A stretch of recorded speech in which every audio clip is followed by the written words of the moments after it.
Welcome, ladies and gentlemen, to the opening webcast of the 2023 APP World Tour racing season. My name is Casper Steinfath, and I'm here in Alicante, Spain, for what is shaping up to be a crazy day of sprint racing. I'm joined here by Mr. Total SUP himself, Mathieu Estier. How are you feeling, Mathieu? I'm feeling great, actually. Hello, Casper. Hello, everyone. And congratulations on your first APP World Tour commentator job. You get to be your co-buddy on this special event. So I'm sure we're going to have a lot of fun in the next 3 hours. So welcome, everyone, to the Alicante SUP Open, to the first stop of the APP World Tour, but also to the World SUP Festival Costa Blanca, which is the other event within the event. It's a 3-day SUP festival organized here in Santa Pola, in the beautiful Spanish province of Alicante. And it has turned in the past 5 years into probably one of the biggest SUP events in Europe and maybe the world, given the level of attendance, but also the level of performance we've got. We actually have probably the most stacked field of top international racers here on the beach today. Absolutely, and as a testament to the level of talent we're seeing in front of us, Matt and I tried to make a list to talk about who is here and who to actually look out for during the sprints today. And we can just admit it's impossible to shortlist the potential winners today. We got, obviously Connor Baxter, Rai Taguchi, Shrimpy, Noik, the list is long. Yeah, we've got 32 men and 16 women, and they are all great international SUP racers. But we decided to go and pick up some names that we think are the real sprinters. So Connor Baxter is probably the favorite, being the defending champion and the 2022 APP World Tour champion. Rai Taguchi had a super impressive run last year, and we all remember that crazy, incredible comeback in Busan and that beautiful buoy turn. Shrimpy did really well also in the sprint last year here in Alicante.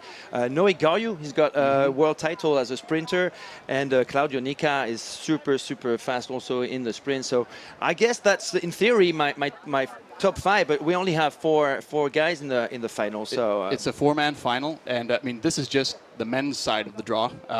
There's plenty of powerhouses to keep in that mix, not least my friend Christian Andersen, the polar bear from Denmark, never count him out. But if we look at the women's side of the draw, equally it's a stacked field, with strong local talent mixed with international athletes that are coming back. We have Fiona Wild from the U.S. back after, I think it's an 18-month hiatus, taking a break due to injury. And I mean, you can go through the list we tried to make, but again. Well, I'll give a few names just to spice things up a little. We've got Alba Frey. Alba Frey made a first appearance on the international SUP racing scene just a year ago, and she did 3 international competitions, and yesterday in the long distance she was second. When she took part in her first APP World Tour event in 2022, that was in December at the Alicante SUP Open, she actually won the sprints ahead of the likes of Mélanie Lafenette and April Zilg and so on. So she's definitely now one to watch for. She's definitely the dark horse, but already scoring some great podiums. We also have Esperanza Barreras, unbeaten this year, whether in sprints or long distance, the starboard Tiki member. We've got Mélanie Lafenette also. She's got a world title and a European title as a sprinter. Anna Tschirke from Switzerland is definitely on the books potentially for a podium. Juliette Duhaime from Argentina/USA, a super fast sprinter as well. And I guess we cannot overlook the fact we have Caroline Kunzel here, my neighbor from back home in Klitmøller, Denmark. She opted to sit out the distance race yesterday, which was the Euro Tour 12-kilometer race, opting to not race there to save energy and focus entirely on the sprints. And I spoke with her this morning, and I think she's fired up.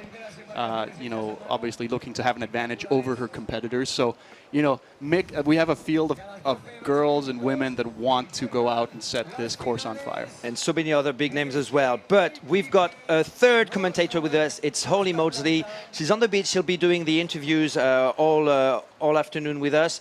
Holly, can you hear us? How is it going over there? Thank you, Casper. Thank you, Mathieu. Yes, I'm here down on the beach, and it is a beautiful day in Alicante. This morning we've had the junior and pro races and the action has been amazing. The pros are currently getting briefed. The conditions out here are absolutely beautiful at the moment. After yesterday's storm, you would never have guessed that we'd had today's weather.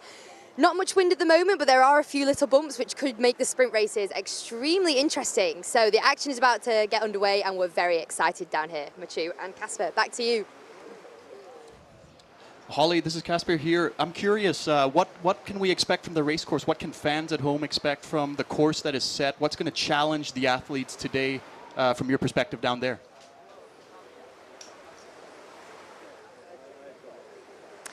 Well, it's a classic M sprint course, which has become synonymous with APP sprints. The riders have a beach start and they have 3 buoy turns finished by a beach run. So I think the athletes that are good at technical racing are really going to shine here.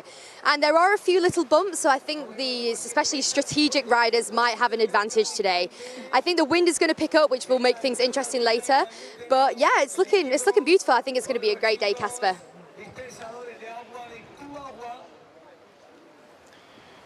Yeah, and the wind could create actually a few rollers that could be beneficial for the surfers. As we saw yesterday, I believe it was a thermal wind that picked up during the day. I remember just getting off the plane and seeing the beach down there. And I mean, from my perspective as an athlete, it was definitely chaos. And if the wind picks up this afternoon, definitely look out for the athletes that can manage that chaos. Yeah. But we'll see. Maybe it'll stay flat and it'll be the powerhouses that take it home. Exactly, and well, we picked both of us our favorite as Connor Baxter. He's showed up just for the APP World Tour sprints today. He skipped on the long distance yesterday, and he's is still having a great ride. Obviously, he's been dominating for the past 10 years the SUP race world, and he's in great shape. And obviously, he's the 2022 APP World Tour champ. Yeah, Connor is definitely the one to look out for. He's probably the safe bet if one had to do anything or call it on anyone this weekend. I spoke to Connor, and he, obviously, you know, he had a really fantastic season last year. Was APP World Champion. Actually, he's back here in Alicante where he wrapped up the title last year. And if we look back at his season in 2022, you know, obviously he started out strong in Santa Monica with a win there. Taking it onwards to London afterwards. There were some classic moments I remember following from home. Connor obviously dominating London as well. But remember, he skipped Korea. Yeah, he had a good reason for that, right? He had a good reason. Maybe I'm a little bit in the same boat right now, welcoming his second child into the world with his partner, Ane. Obviously, his priorities being as a father, and yet still managed to take the World Tour win with a solid performance in Alicante at the end of the year. Yeah. So it's amazing. It's just amazing to see Connor still going. Like, there's a reason we call him the greatest of all time in the stand-up paddling world. Yeah, and what was interesting with Connor Baxter in Alicante was the fact that he had to wait the long distance, definitely not his favorite event, to actually find out whether or not he was crowned the APP World Tour champion. So the very last event of the last stop of the 2022 APP World Tour was the decider for him to pick up another APP World Tour crown, and that was not his only world titles last year. Actually, he picked 3 world titles in under 3 different federations and circuits, which is pretty amazing, and he's all fired up already. And he's turning 29 this year. That's still what baffles me. Like, he's still in his prime. He's got plenty of juice left in the tank. So let's see what he can do today. We also have, looking back at last year, we had April Zilg that completely dominated the APP World Tour from start to finish. April, unfortunately, is not with us this weekend, as there was a clash with the Carolina Cup, where she was paddling an outrigger canoe, I believe. But that's right. Looking back at her year, you know, from start to finish, dominating performances. I remember watching it from a distance and just thinking, wow, how is she doing it? Yeah, well, she's getting ready right now for the Molokai to Oahu that she's going to do on an OC1. So that's what she decided to go on an outrigger canoe at the Carolina Cup yesterday, an event which is colliding with the World SUP Festival here in Santa Pola. But yes, she's impressed me all year long. She started strong and finished super strong. The APP World Tour was definitely a big goal for her, and but she also picked up medals in and gold medals in other on other events. It's been non-stop for her, and it's actually quite interesting to see that how she's picking different craft right now. So she's probably going to play her season on both outrigger canoe racing and SUP racing, but we look forward to seeing her hopefully at the next APP World Tour event. I believe that Tristan Boxford is with Holly right now. Maybe we could have actually a presentation of the full circuit for 2023. Holly, can you hear us? Is Tristan with you?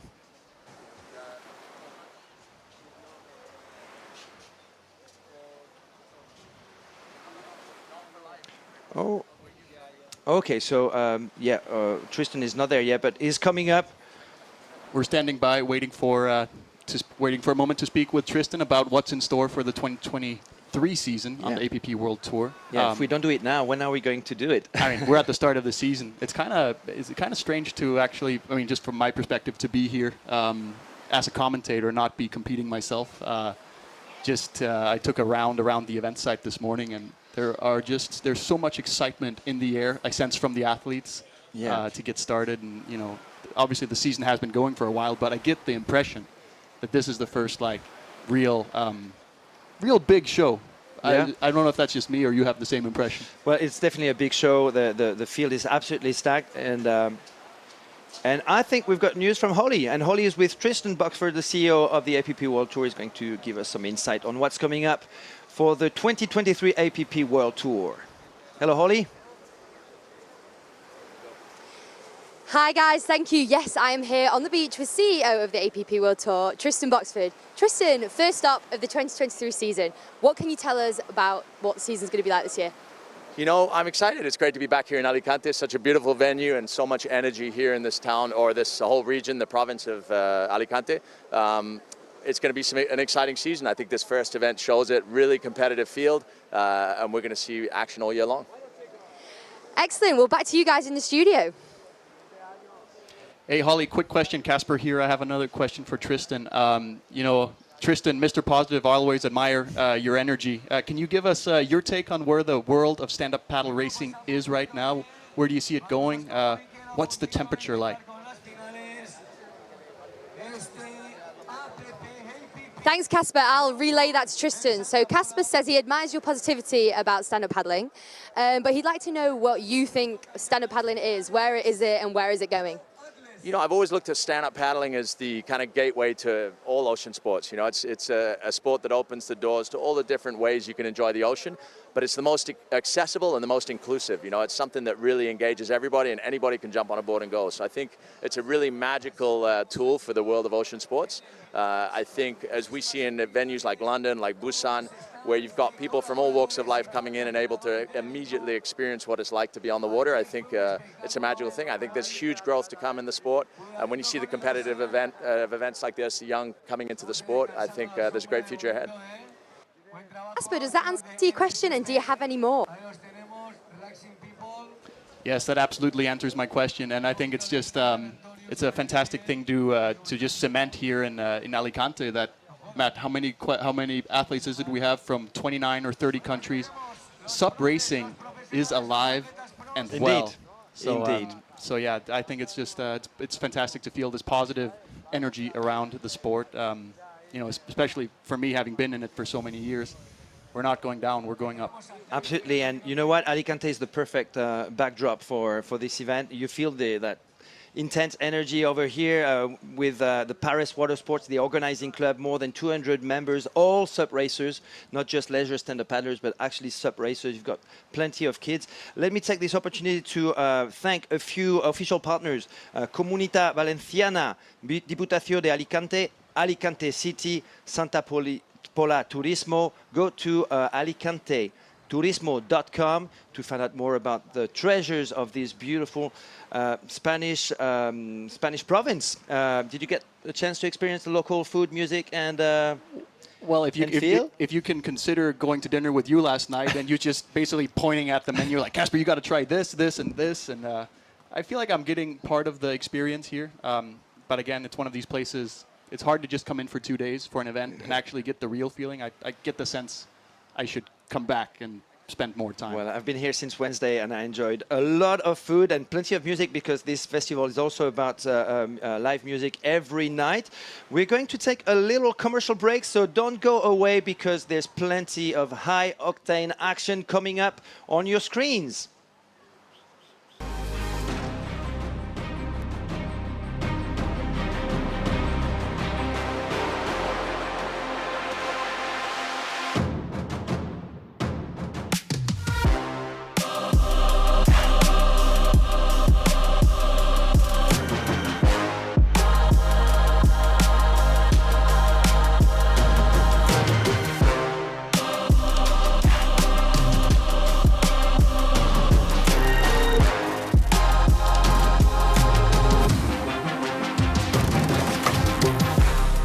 Hola, hello, and welcome back to the Alicante SUP Open, the stop number 1 of the 2023 APP World Tour and also the World SUP Festival Costa Blanca, which is hosting the event. I'm Mathieu Astier. I'm joined by Casper Stanfast, first timer as a commentator for the APP World Tour. So welcome to you too. Thank you very much, Matt. It's a special thing to be around an event and not be in the mode of being a competitive athlete, but instead, trying to share my insights and visions and, get under the skin of the athletes and think and see what they're thinking.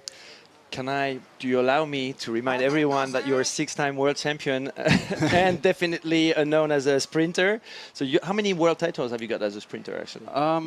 I don't know. It's kind of mixed between technical racing and sprinting, but right. I think that the sprint that stands out to me is, obviously all the APP sprints, but the ISA World Championship in 2017 in front of the Opera House in Copenhagen. But we're not in Copenhagen. We are in Alicante, Spain, about to get started with the first heat of the men's first round. We got Connor Baxter from Hawaii.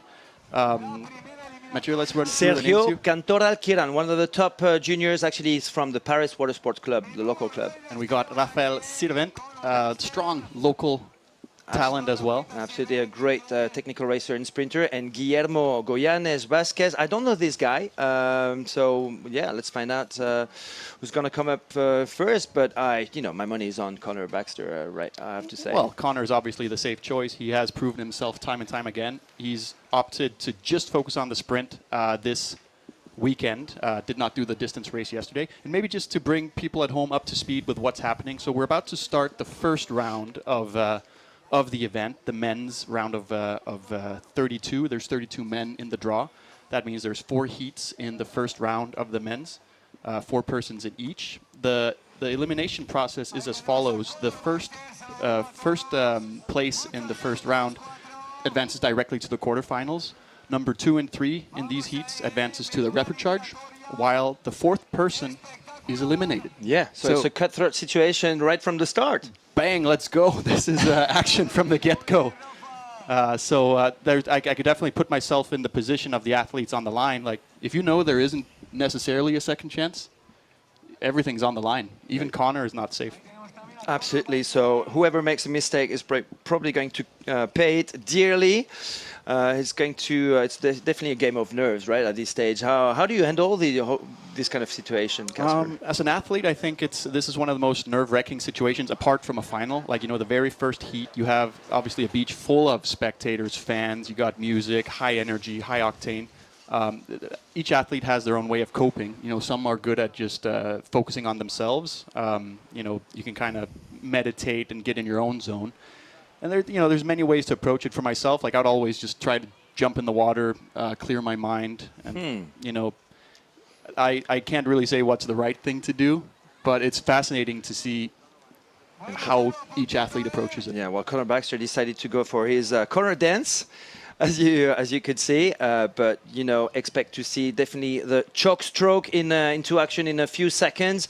Rafael Sirvent in the middle. We've got Guillermo wearing yellow. That's the guy I know least, but I think it's from the area as well. Maybe not from the Paris Water Sport, but from a neighboring club.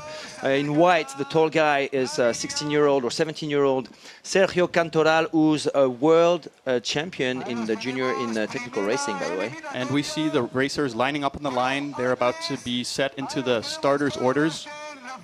And we're about to get started with the very first heat. Feel the tension right now. I can only imagine what they're feeling. And we're off. They're off to the start. Hit the water. Let's see. Connor opts to run a little bit further. Connor still running up on the board. And Sergio Cantoral right there on your screen in action. But the advantage is for Connor Baxter on the starboard. The first turn being a left turn, so there's definitely a benefit to be on the inside line. We see Connor very much solidifying that position. He's off to a good start. Remember, it's the first place. And look how he changed his cadence as soon as he got the front of the race. He slowed down and started to control the pace. He takes that inside line, and ladies and gentlemen, we're going to see a lot of board rubbing during today's action. Of course, this is being the first round. They're trying to conserve some energy, but how safe do you play it?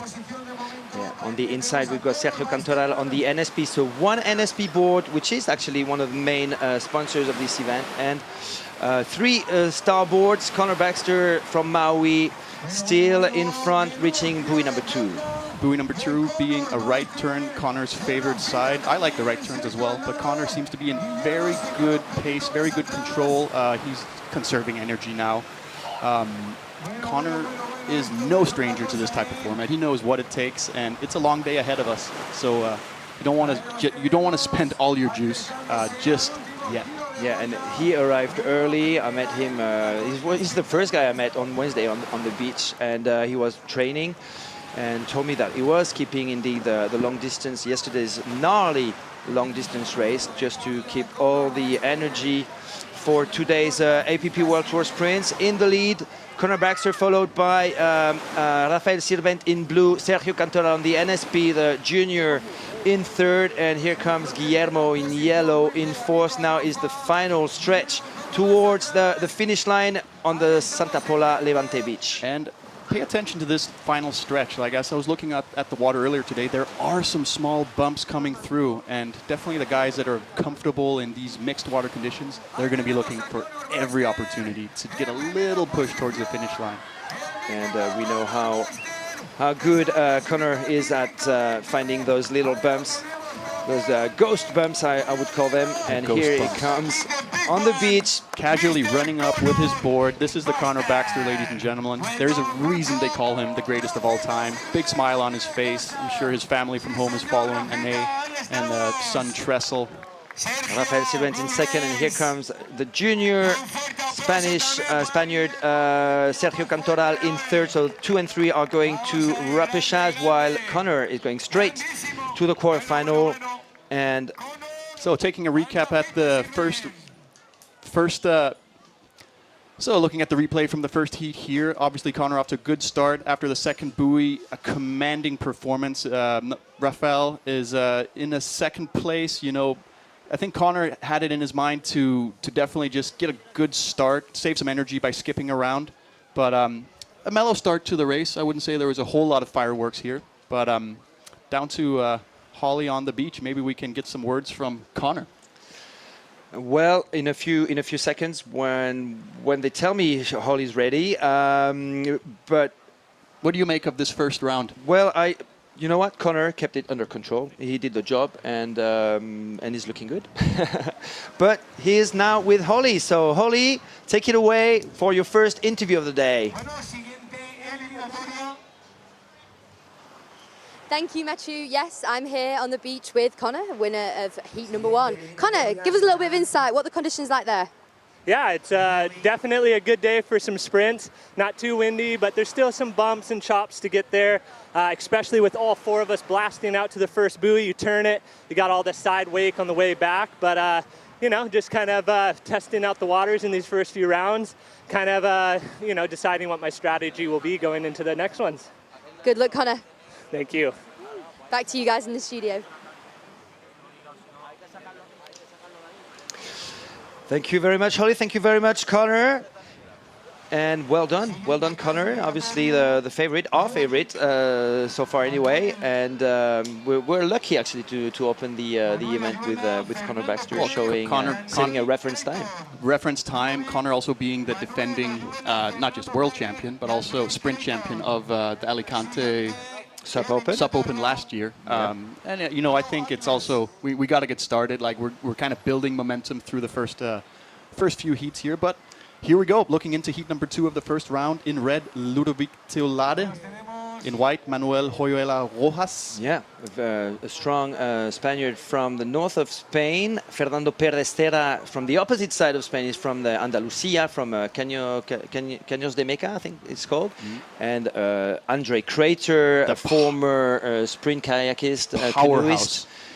When I look at Andre paddle, it scares me sometimes. The amount of power he gets into every single stroke, we got to really keep an eye on that. Well, and Andre had to go through the pre-qualifying round, so he's got a couple of runs before this heat number 2. So Manuel Oyuela on the Sonova, Ludovic Teolade in the SIC. As they hit the water, Andre off to a good gliding start, a little bit falls behind. So the advantage is for, on the outside, Fernando Serra Perez from Andalusia. Great start on the starboard there. Manuel Oyuela, so 2 Spaniards at the front. Manuel Oyuela also in virtually second. Andre Crater in the middle right there in yellow. And Ludovic Teolade in 4th position is, Ludovic Teolade can do it all. And he can actually make a comeback in this race potentially, but right now he's in a tough spot. He's got his work cut out for him as they come into the first buoy. It's a very sharp left turn, so you come down to very low speed, and this is where it's going to get really interesting, especially later in the event. But the water is calm. It doesn't seem like there's a whole lot of bumps, yet a little chaos in the water. Yeah, we see a missed. We've just seen a missed stroke by Fernando right there at the front of the race on the starboard. Andre Crater is going to try and make the most of any mistake that Fernando is doing. Fernando coming around the second buoy. Very safe, slow turn. Not a whole lot of edge to it. Is anyone going to go down? Oh, there is. Ooh, Andre is struggling a little bit with his balance there. And Ludovic Teolade trying to overtake Manuel Oyuela for a 3rd place and a chance to get into the repechage spot. There's going to be a battle for between 3 and 4 in this race for sure, while Fernando Perez is looking strong at the front of the race with a whole board length ahead of Andre Crater. Yeah, and at this pace, like none of them seem to be going full speed just yet. So don't count anyone out at this point. It seems like Ludovic has the inside going into this buoy. Is he going to be aggressive? Andre is around. Ludovic comes around. Ooh. Check out that board. There's a board between the legs. Oh boy. It's all happening now. There's a 100-meter sprint to the finish line. Fernando's got the lead still. Andre in second. And Ludovic Teolade in 3rd, trying to push hard and overtake. Andre doesn't need to be honest, because both of them are through to the repechage run, while in 4th place right now is Manuel Oyuela on the Sonova. And Fernando just casually bringing it home, looking a little bit over his shoulder, see where is everybody at, but he's got this locked down. He's going to walk onto the beach. And look at those tiny rollers. This could make a difference at some point during the day. Yep. Ooh, and Andre is running early. While Ludovic Teolade is paddling all the way to the beach for that 2nd place. Good job, Fernando. Ludovic Teolade from France in 2nd. Andre Crater in yellow for 3rd. And here comes a very unfortunate Manuel Oyuela in 4th, who's out of the competition. He is out of the event for now. And here comes the replay in a few seconds. It's fun to review it very quickly because things happen so quickly that you don't get to see it. But here they hit the water. Fernando off to a good start on the right side. Super fast, jumping on his board to his feet, absolutely. And he took the lead. And he was, at that first buoy, he was super radical. Here we're at the second buoy. Fernando still in the lead. Andre doing some conservative turns. A conservative turn is not a bad turn, but at some point you have to put things on the line. This is where it got interesting, where you could just briefly see in that camera angle there was a board of Ludovic between the legs of Andre. Absolutely. And ooh, what nice sprinting style for Fernando Perez from from Andalusia, and I think he is with Holly right now. Take it away, Holly. Thank you, Mathieu. Yes, I'm here with Heat 2 winner Fernando. Fernando, that looked pretty comfortable for you. How was that? Comfortable, I have inside, and I don't know. I'm a little bit tired of yesterday, but with good sensations. Amazing. Well, good luck with the rest of the day. We hope I continue with this rhythm. Gracias. Back to you guys in the studio. Thank you very much, Holly. Yeah, what a pretty good win by Fernando. So let's talk about boards. 2 starboards, two heats and 2 starboards winning. Yesterday we had 2 starboards also on the long distance. As the first, with Esperanza Barreras and Noé Gariou winning the long distance. Michael Booth winning the Carolina Cup as well. It sounds like it's a good starboard weekend. I get the sense you're painting a very blue picture yeah, right here, it's not my fault. Not intended. Not intended. Well, and I can only say maybe blue is not my favorite color as a racer myself, but look, there's no denying that there's something to those boards. Yeah. And as we look into heat number 3 about to kick off, this could be some fireworks in red. Claudio Nica, 2019 Sprint ISA World Champion. You never know what you get with Claudio. Well, yeah, very often you get a pretty good result in the sprints, especially, but with another Italian definitely challenging him, Riccardo Rossi in white. He'll be on the Infinity board. He's a speed freak. He's super strong. We don't know him really well, but he's really good. Noé Gariou from France. He's got a sprint world title from 2021 under his belt. Simon Ackermann, the junior who had to go through the qualifying rounds. 17-year-old Simon, who's one of the top French racers now on the 45 Pro board, wearing yellow. And the racer's about to get started, but being called back for some reason. And they're in starters' orders again. And they're off. Noik on the right line. Noik off to a good start, but it's actually red Claudio Nica up fast. And wow, this cadence they're paddling. And he's got the inside advantage. If you can get the inside, you're off to a good start of the race. Potentially, but Noé Gariou is definitely fighting back now, taking the lead. The 2 starboards at the front. Infinity's rider, Riccardo Rossi in 3rd, and in 4th, Claudio backing off a little bit. It seems like Noik has got this priority going into the first buoy. A very solid turn from Noik. Claudio right behind on his backside. Yeah. Noik is definitely, he's pulling away a little bit. Claudio's still there, hanging on. Absolutely, and Riccardo Rossi trying to make up for that gap behind Claudio. And in the tough situation right now in 4th is Simon Ackermann, the French junior, who scored a couple of podiums on the international scenes in the different world championships last year. But he had to go through the pre-qualifying round, so it sounds like he's a little bit more tired than the others. He might be a bit fatigued, especially taking into consideration the long distance yesterday. I really wonder how much that is going to play into the overall strategy today. Who is feeling the power, who's not, as they head into the 3rd and final buoy of the sprint course. Well, so far it doesn't seem to impact too much. Noé Gariou, who won that gnarly long-distance race, which was reduced to 12.5K instead of the usual 16 kilometers because of the side wind conditions, is currently leading the heat number 3. With Claudio Nica on his tail. Let's see if Claudio can make a break for it. Claudio will be aware that the first place of this heat advances directly to the quarterfinals, so that means you can skip a whole round and save some very precious energy. Which is exactly what Noé Gariou is doing right now. He's just trying to control his finish, just to make sure not to burn too much energy. And we see. Ooh. Riccardo Rossi making a comeback on Claudio, actually taking the 2nd spot right now. I told you about Riccardo on the Infinity board. So it's starboard, Infinity, and the starboard again. And then 45 Pro, Noé Gariou, the Frenchman, multi-time world champion, crossing the line. He was injured last year, made a comeback towards the end of last year's. Riccardo Rossi in 2nd, Claudio Nica in 3rd, and Simon Ackermann, unfortunately for the French, young Frenchman, is out of the competition for the rest of the day.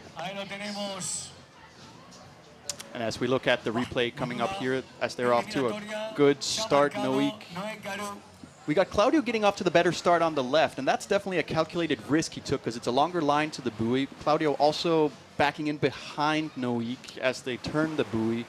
I have this feeling that Noik was very calculated. He's had this race under control from the beginning. But look at Claudio's turn here on the second buoy. That right turn, that's going to be lethal later in the race. Again, I feel like the guys in this heat showed a little bit more edge. But again, this is only the first round. We have a long day in front of us. Well, I can only say I'm very impressed with Noik Garius, especially last year's season. He was able to be on a couple of podiums at the ISA World Championships, despite being injured. That's right. Coming back from actually knee surgeries, not nothing. Which happened in August, and in October, November, he was actually scoring some podiums in the technical racing, I believe, and sprints, and in the sprints as well. And now he seems to be even more recovered from that injury, and it shows. It shows from New Caledonia. He's used to all kinds of conditions. I didn't expect him to be a sprinter actually when he won his ICF World title in 2021. No, but then again, he's young, he's explosive. I remember we had APP World Tour in London some years ago where he actually ended up winning the sprint. And I remember they gave him this helmet, this like night helmet, where they put it on the podium, and I remember that. Literally, he couldn't see anything. I think down on the beach right now, we have the winner of the last heat with Holly. Holly, take it away. Thank you, Machu. Yes, I'm here on the beach with Noik. Noik, you won the race yesterday. How are you feeling in the water today? Yeah, it feels like, I feel good now, but the race is technical, very technical. We've got 3 buoy turns, shallow waters at the start and at the end. So I'm happy I managed to not go into the repechage. It gives me some time off, and we'll see the others in quarterfinal. Good luck, Noik. Thanks. Thank you. Back to you guys in the studio.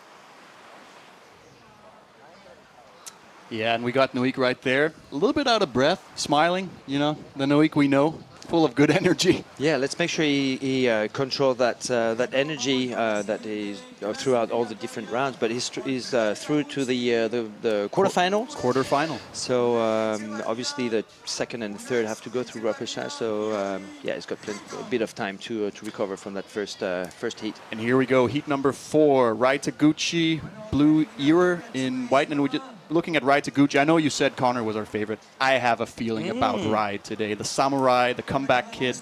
I apologize. I spoke on your behalf, but so Connor is mine and Rai is yours. Yes, and then in white we have Blue Ewer from the UK. Yeah. Blue, a 6-time British champion. Really good kid, really cool guy. Who's just signed with NSP. Who's just been signed by NSP, so he's racing under a new team color now.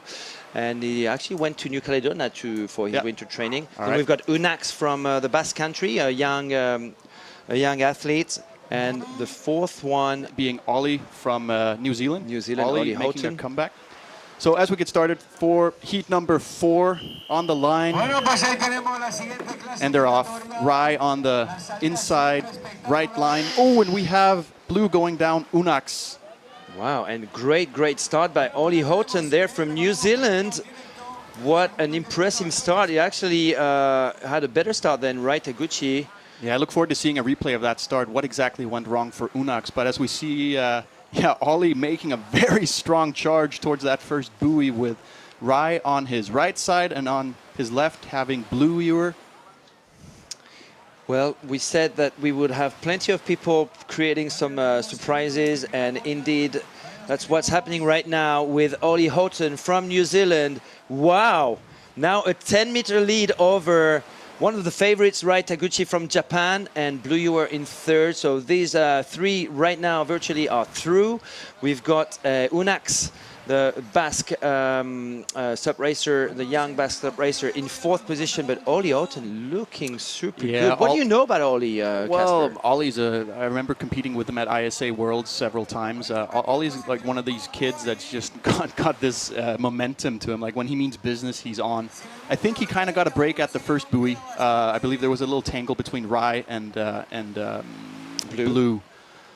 but Ollie having it very much under control right now, going into the third and final buoy, which is a left-hand turn before coming back to the beach. This heat is his to lose at this point. He's got a nice lead. Yeah, and taking a pretty comfortable turn right now. Still in the lead in yellow. Ollie Houghton from New Zealand. Rai Taguchi in second, two starboards at the front, and one NSP. Blue, you were from the UK, from Devon, in third, and Unax from San Sebastian is in the northern Spain, from the Basque Country, is currently in fourth. Look at Ollie's choke down stroke, not grabbing the top of the paddle, opting for a little bit lower leverage, a little bit more torque, getting a little bit more power out of each paddle stroke. You'll see a lot of guys opt for that during the day. But here we go, we got some action. Ollie jumping off a little bit too early. This is going to be a run up the beach. Can Ollie secure it with Rai? That was a very risky move. I felt from Ollie, but you know what? It showed actually maturity. He had it all under control all the way to the end, Ollie, while Rai was trying to make a last push.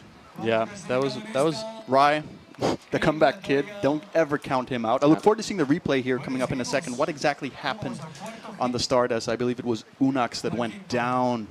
Unax in blue. Okay, here we have the start.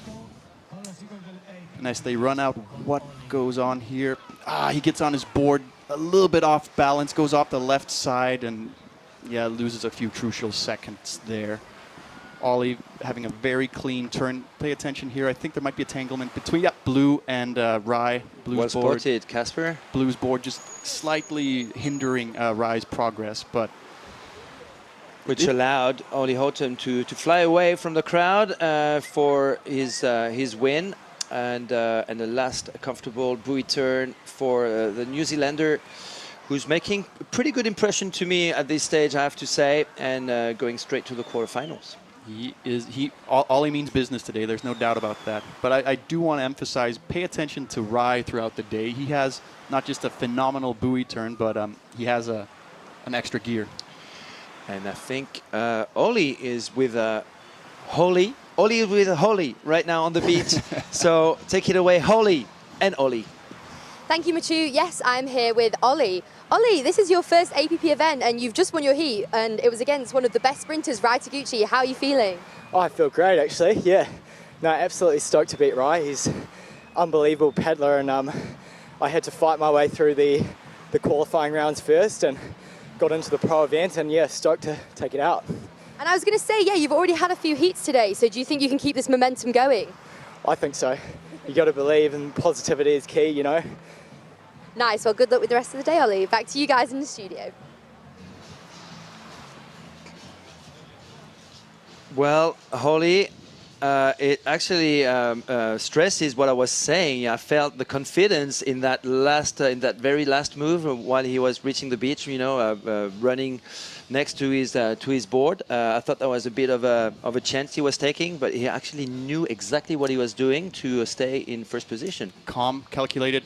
Heat number 5 coming up. We got Arthur Arutkin in red, Frenchman. We got Dutch superstar Donato Franz in white, Tomas Pampinella in blue, and in yellow. Yeah, Natapat Koman, known as Plume. He's the junior Thai champion, and a very, very technically skilled athlete. Actually, he's only 16 or 17.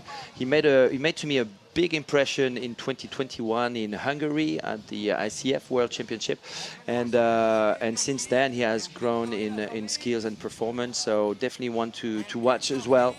But probably not the favorite for this heats. Well, you never know.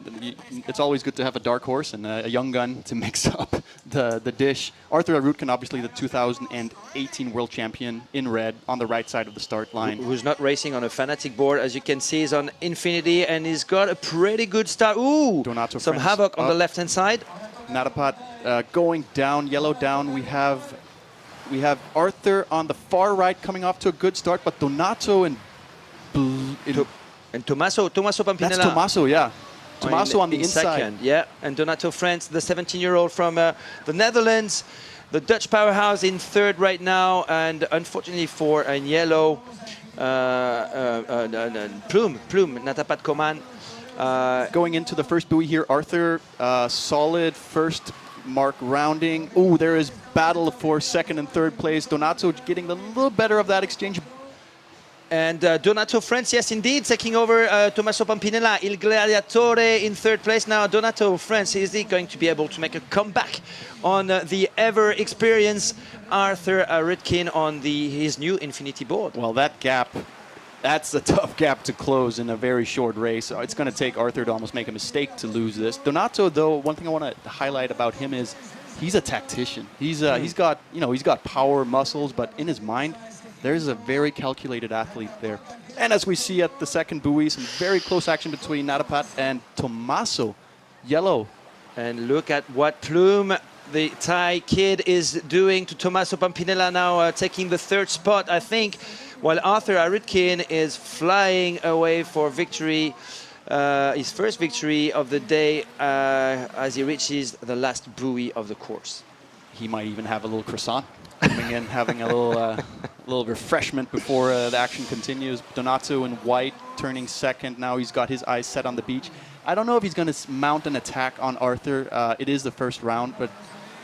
Oh, and we got action at the third buoy, yellow and blue. Yeah, Tommaso Pampinella and Plume. Both down, it looked like. I hope to see a replay of that. And Donato France is actually breathing down Arthur's neck. And Arthur is definitely not stopping because he wants that straight qualifier for the quarterfinals. Is this going to be Arthur's first win on an Infinity board? No, it's not. He won his first race in the US at his first event of the year, and that was a clear win ahead of Danny Ching. That's right. That's a flying start, if you can call it that. Arthur in red finishing first in this heat. Donato Friends in white second. And this is going to be pretty tight for that third advancing position. Well, no, it seems like it's hard to see with the glare right there, too. But looking at a replay here, Arthur on the right, and as we see on the left, Plume going down, just didn't quite connect with his board properly. Arthur looking comfortable on that Infinity board. But look behind him. There was chaos. Chaos with Donato France clearing out of the havoc in order to score his second position. And look at Plume, a super technical rider. Plume, who was third for a while, but I think he ended up in fourth. We're going to have to wait for the results for that. But there was definitely a battle to get away from that fourth spot. And there we have Arthur on his Spanish vacation, casually running to the finish line. He's definitely got his eyes set on that final later today. But what a good series of heats here, and we're not done with the first round yet. Indeed, and we've got Holly with Arthur. Arthur, how was your race? Holly, take it away. Thank you, guys. Arthur, that seemed like a pretty comfortable win for you. How was that? Yeah, super happy to win my first heat.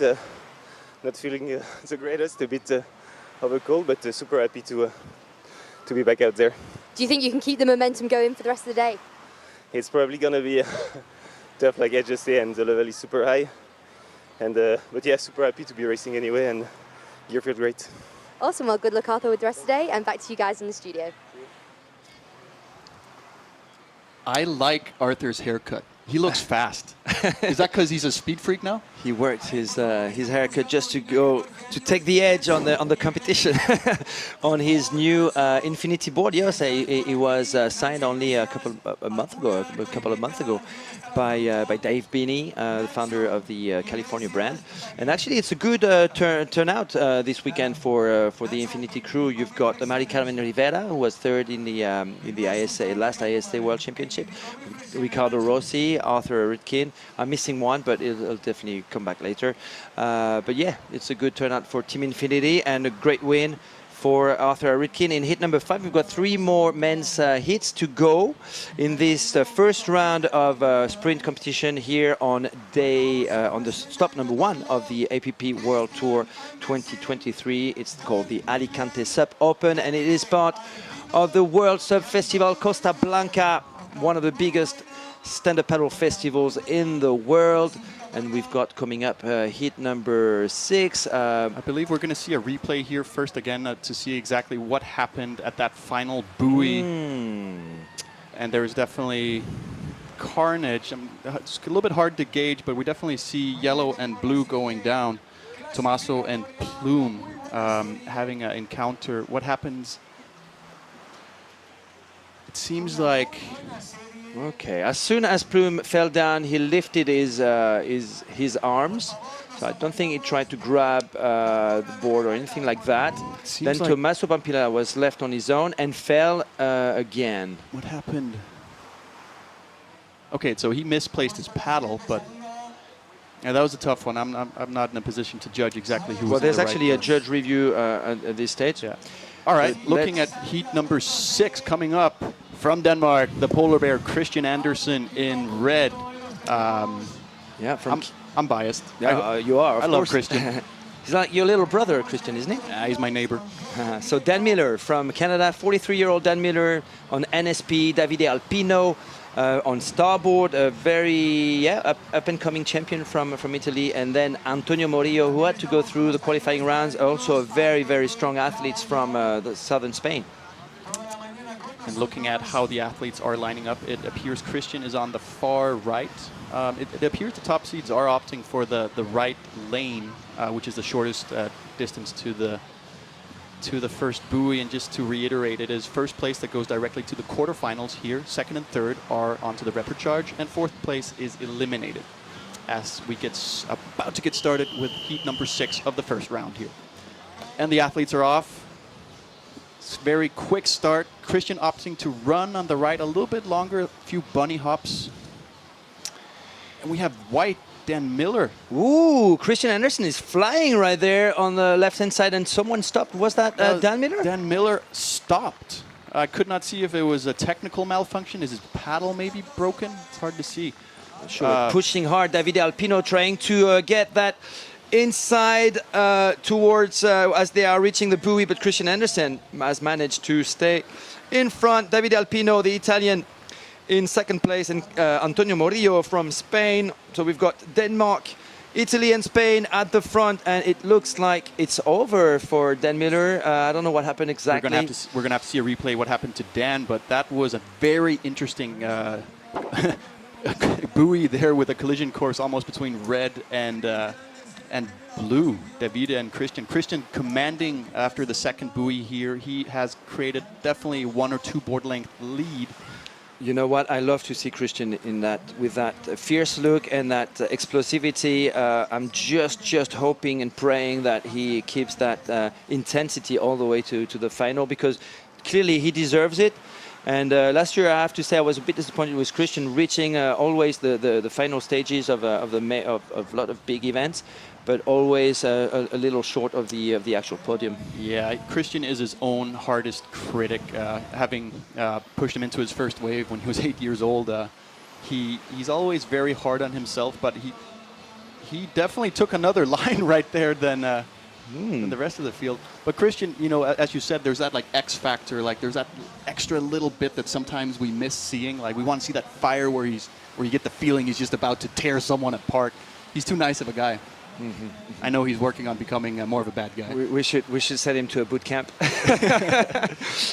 All right, Christian Andersen on the NSP. His new board sponsor, by the way, Davide Alpino, virtually in second. There might be a battle between Davide Alpino and Antonio Morillo. Decides to jump off his board quite early. I don't know what happened to Davide Alpino, who took a different turn, different line towards the finish line at the end.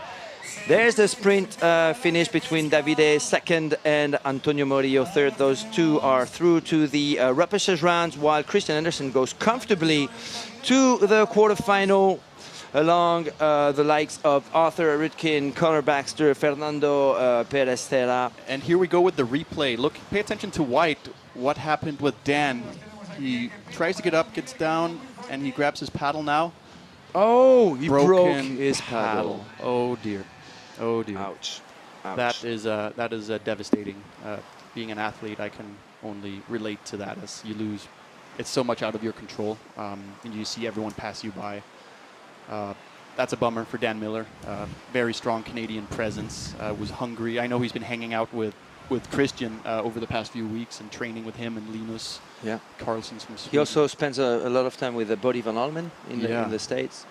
And here we go, looking at the final with Christian, jumping off early, running, cruising on his Spanish vacation to the finish line. Antonio and Davide finishing second and third. Yep, going on to the Repre charge. Great finish by Christian, and let's check out how the Polar Bear is doing with Holly. Take it away, Holly. Polar Bear. Thank you, Mathieu.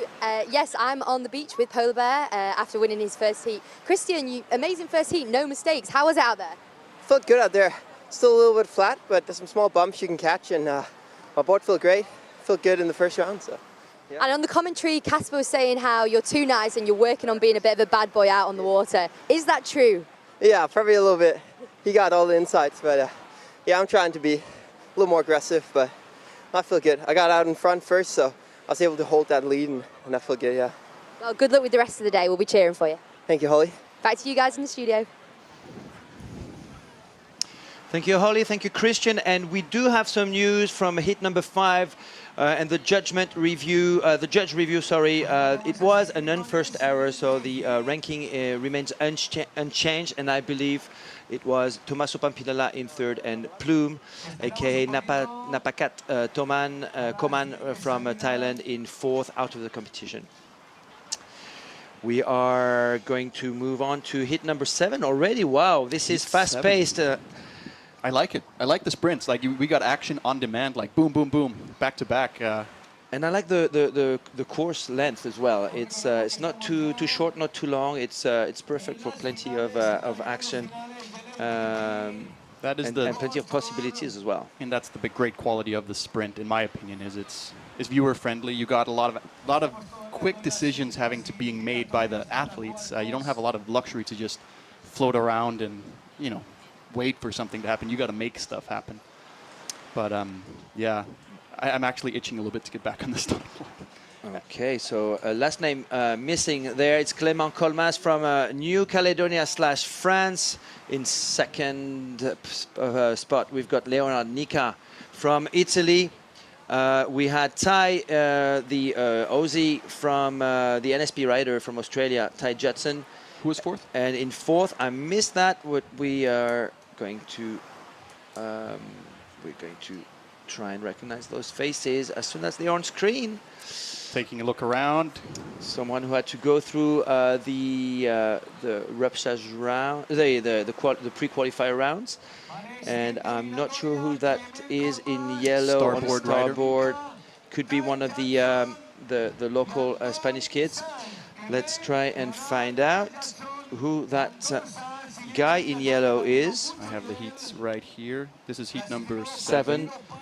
Anton Sanz Alvarez. Oh, well, I don't know who that is, actually. It's the first time I see his name. Anton Sanz Alvarez. Okay. That's the cool thing, right? New names, new faces, absolutely. New talent. Yeah, and well, especially here in Spain, it happens all the time. Because Daniel Pares, the founder of the Paris Water Sports Club, recruits non-stop new talents on the shores of Alicante. Look at Ty Judson getting ready on his NSP, as well as Leo Nica in the middle, and on the left-hand side, that's Clément Colmas, who finished third in the long distance yesterday. He's also a strong wing foiler, and Anton in yellow over there. And they're off. And Leonica, great start by Leonica, who's the first to be on his feet, in the lead right now on the starboard. Leo in white coming off to a great start. You can kind of see his board almost planing. I mean, I remember being on the start line. Leo, you never really want to be next to him because that's a rocket that's just going to take off more often than not. But going into the first buoy, it seems Leo's got a commanding lead in blue. Ty hanging on with yellow. Anton. And what's happened to Clément? Clément Colmas is in fourth right now. A strange spot for him to be in, to be honest, because, third maybe. Leo, Ty, definitely a battle going on between these two, while Leonica is trying to stay away from the attacks of the Aussie. Ty Judson on the NSP. Leonica, super experienced paddler, has been SUP racing for more than 10 years, I would say. I like to call him the Italian stallion, the Rocky Balboa of SUP racing, the Italian who lives in Portugal. And he runs his own surf camp down there. Yeah, Nika paddle surf experience, I believe. But as back to the action, we got boards on boards, and this is not the last time I think we're going to see this. And Ty Judson has just lost his second place. We've got a starboard in front of him, and that must be Clément Colmas in second position. Yes, indeed. And now, Gab, what's happening to Ty Judson right now, fighting off the attacks of Anton, the local Spanish kid? Looking at this last buoy, which is a left turn, Ty should have the inside line, and he does have a lead as well over yellow Anton. Leo still in front, red Clément making a comeback. But that last buoy, man. Yeah, Ty is struggling a little bit there with his balance. Leonica flying away to victory in this seventh heat of round number 1 of the APP World Tour Sprints. Leo casually catching a little bump there, it looks like. He's gonna appreciate that, get a little bit of breath before coming all the way to shore and jogging up through the finish line. Leo, a very experienced paddler, competed with him many times. Leo is one of those wild cards. You never really know what he's going to do, and that makes him so exciting as a competitor. And he's also an all-round athlete. He actually did the SUP 11 City Tour non-stop and won it in 2022 after competing in Denmark and after competing in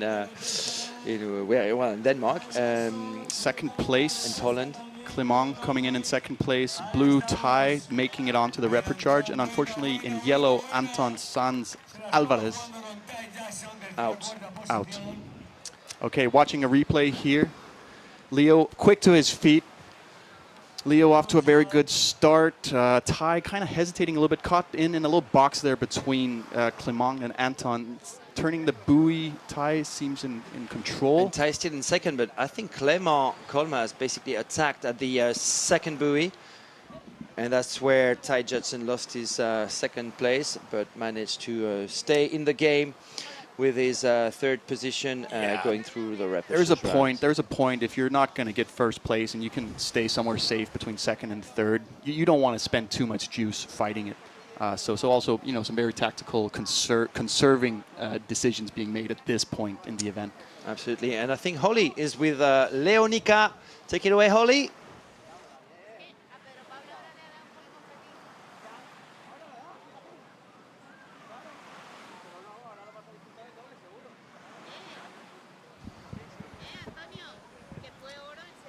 Yes, and we... Okay, we lost Holly and Leo, but I'm pretty sure that he was going to say that he was happy to qualify straight to the quarterfinal. Yeah, very impressive. Oh, we've got Holly back with Leo. Back to you, Holly. Italian stallion. Oh, do it all over again. Stand by and do it all over. Okay. Thanks, guys. Yes, I'm here on the beach with Leonica. Leo, that was an amazing heat for you. Great start. A really tough heat of competitors. How was that? Oh, it was good. Just a warm-up, just starting. See how it goes. See, it's a lot of competitive, a lot of world champions and gold medalists are there. And we have to keep the focus till the end, hit by hit. And, go for the win, go for better and good results today. Well, good luck with the rest of the day, Leo, and back to you guys in the studio. Yeah, I'm glad, I have to say, we've got these fresh out of the water interviews because it's easy for us to obviously commentate from the booth, but you can really feel that how tough it is out there. It's a long sprint. It's a long sprint with 3 buoys and very technical. And yeah, every athlete we interview is out of breath. Coming up, Heat number 8. Heat number 8 of the men's first round. Shrimpy Shuri Arakai from Japan, the wonder kid of 16 years old. I don't get it. And 2-time ISA world champion in long distance and technical race. Ivan De Frutos is one of the juniors to watch out for. Linus Carlson, newly signed by Starboard. He's from Sweden. And Thomas Lacerda from Portugal, from an island you know pretty Madeira. well. Huh? Thomas is one of the Portuguese crew from the island of Madeira, a place I've spent a lot of time training. Thomas is a great big wave surfer as well. Incredible mindset to stay calm under pressure. I think he likes the waves a little bit more wild. But But then again, looking at a guy like Linus here in blue, he prefers it calm. So, I'm curious to see how this one's going to play out. Yeah, Linus Carlson used to race under Kona boards, and it's just been added to the Starboard International crew. And they're on the line under racers' orders, and they're off, starting with Shrimpy on the far right. Great glide by Ivan De Frutos, the blonde ponytail guy, who's actually at the front right now. Shuri Araki on the left-hand side on the NSP. Linus getting a little bit caught behind Ivan. Linus not quite finding his water. He's going to have to catch up. Shrimpy, though, in a pace there. And Shrimpy pushing hard to overtake very, very quickly Ivan De Frutos, and Thomas Lacerda is actually using that also to take the second place. Shrimpy first around the buoy, Thomas second, Ivan third, Linus in fourth. They're tight. There's boards, almost boards on boards there again. I like Shrimpy's style. I mean, look at that. He's so compact. And already a 5 to 6 meter lead for the Japanese phenomenon from Okinawa, reaching buoy number 2 with Thomas Lacerda from Portugal in second. Shrimpy executing a very beautiful backside turn. Thomas a little bit more conservative on it. Ivan, hugging the buoy. That's Ivan De Frutos, the local kid, 17-year-old, and one of the top juniors in Spain. And in fourth, Linus Carlson is going to fight hard to try and stay away from that fourth place. But at the front, Shuri Araki, 16-year-old, two-time world champion, is leading the pace. Yeah, and sticking to Linus in fourth place. He's definitely fighting still. He's got the inside line now against Ivan going into the final buoy. This could get tight, ladies and gentlemen. Buckle your seatbelt. Here we go. Linus Carlson overtaking Ivan De Frutos, but Linus is down, could not get his paddle in the water. That's going to cost him dearly. I doubt he's going to be able to recover this. Ivan is off. Shrimpy, another guy on a holiday here in Spain in the first round. But Thomas Lacerda trying to make a move on the Japanese superstar, but Shrimpy is answering back. He's got ammos against this kind of threats. See, this is going to be interesting. Like, when do you get off your board? Is it best to get off early or late? Thomas definitely giving Shrimpy a run up the beach. Thomas Lacerda straight through to the quarterfinals. That was interesting. That was spicy. I did not see Thomas mounting an attack at that point. Thomas definitely getting the better of that exchange, I think. Absolutely. You know what? That's definitely one of the surprises that we were hoping for. Some underdogs, some dark horses. Looking back at the replay here, we see Shrimpy on the far right. In the left, Ivan to a very good start. And how did Ivan lost his first spot so fast? You know, with Shrimpy making a move on at the end of that first stretch to the first buoy.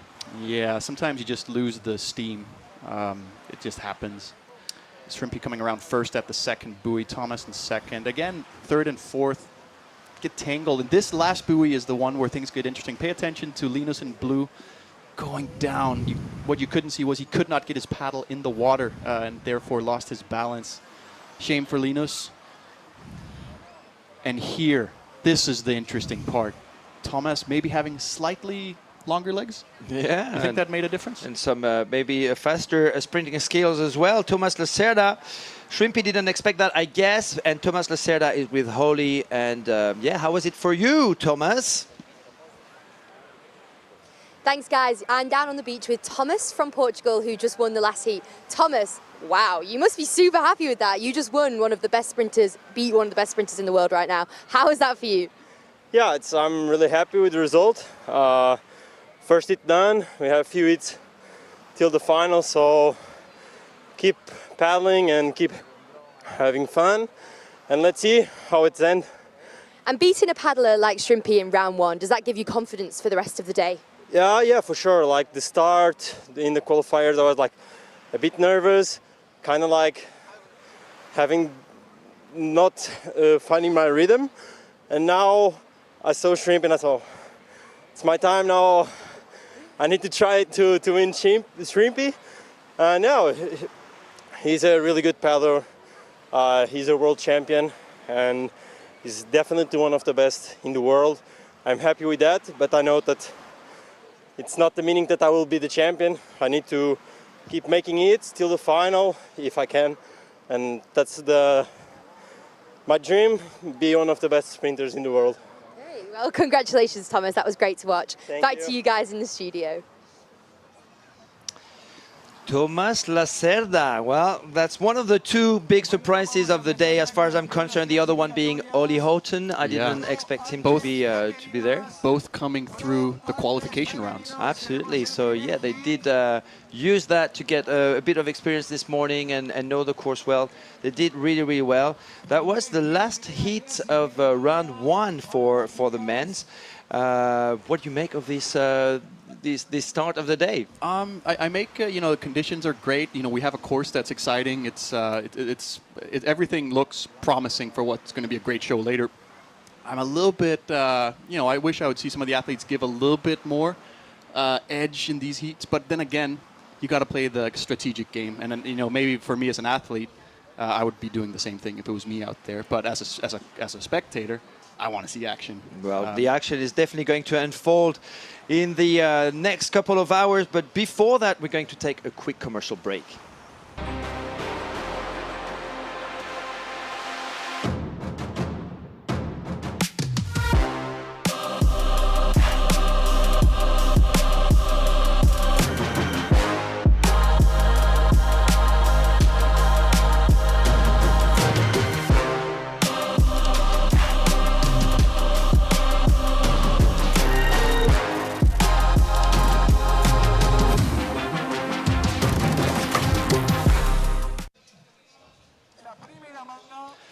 Welcome back, everybody, to the first stop of the APP World Tour 2023. My name's Casper Steinfath. I'm joined here by Mr. Total SUP himself, Mathieu Astier, and we just wrapped up the men's first round of the sprints here at the Alicante SUP Open.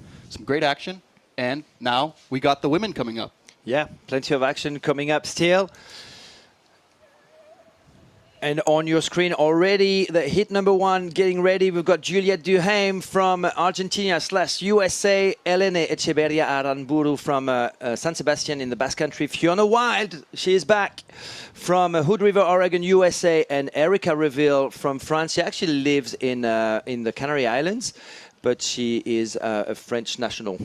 The interesting here being Fiona is back after, I think, 18 months hiatus, taking a break from competing due to shoulder injury. Yeah, 594 days, according to Chris Parker from SUP Racer. Chris would know. He would. Oh, they're ready. So an infinity board, of course, for Juliette Duhaime, who only arrived 2 days ago. She did pretty well yesterday in the long distance. She was 7th, and she's definitely a sprinter. And they're off. We got Juliette on the right side, getting on.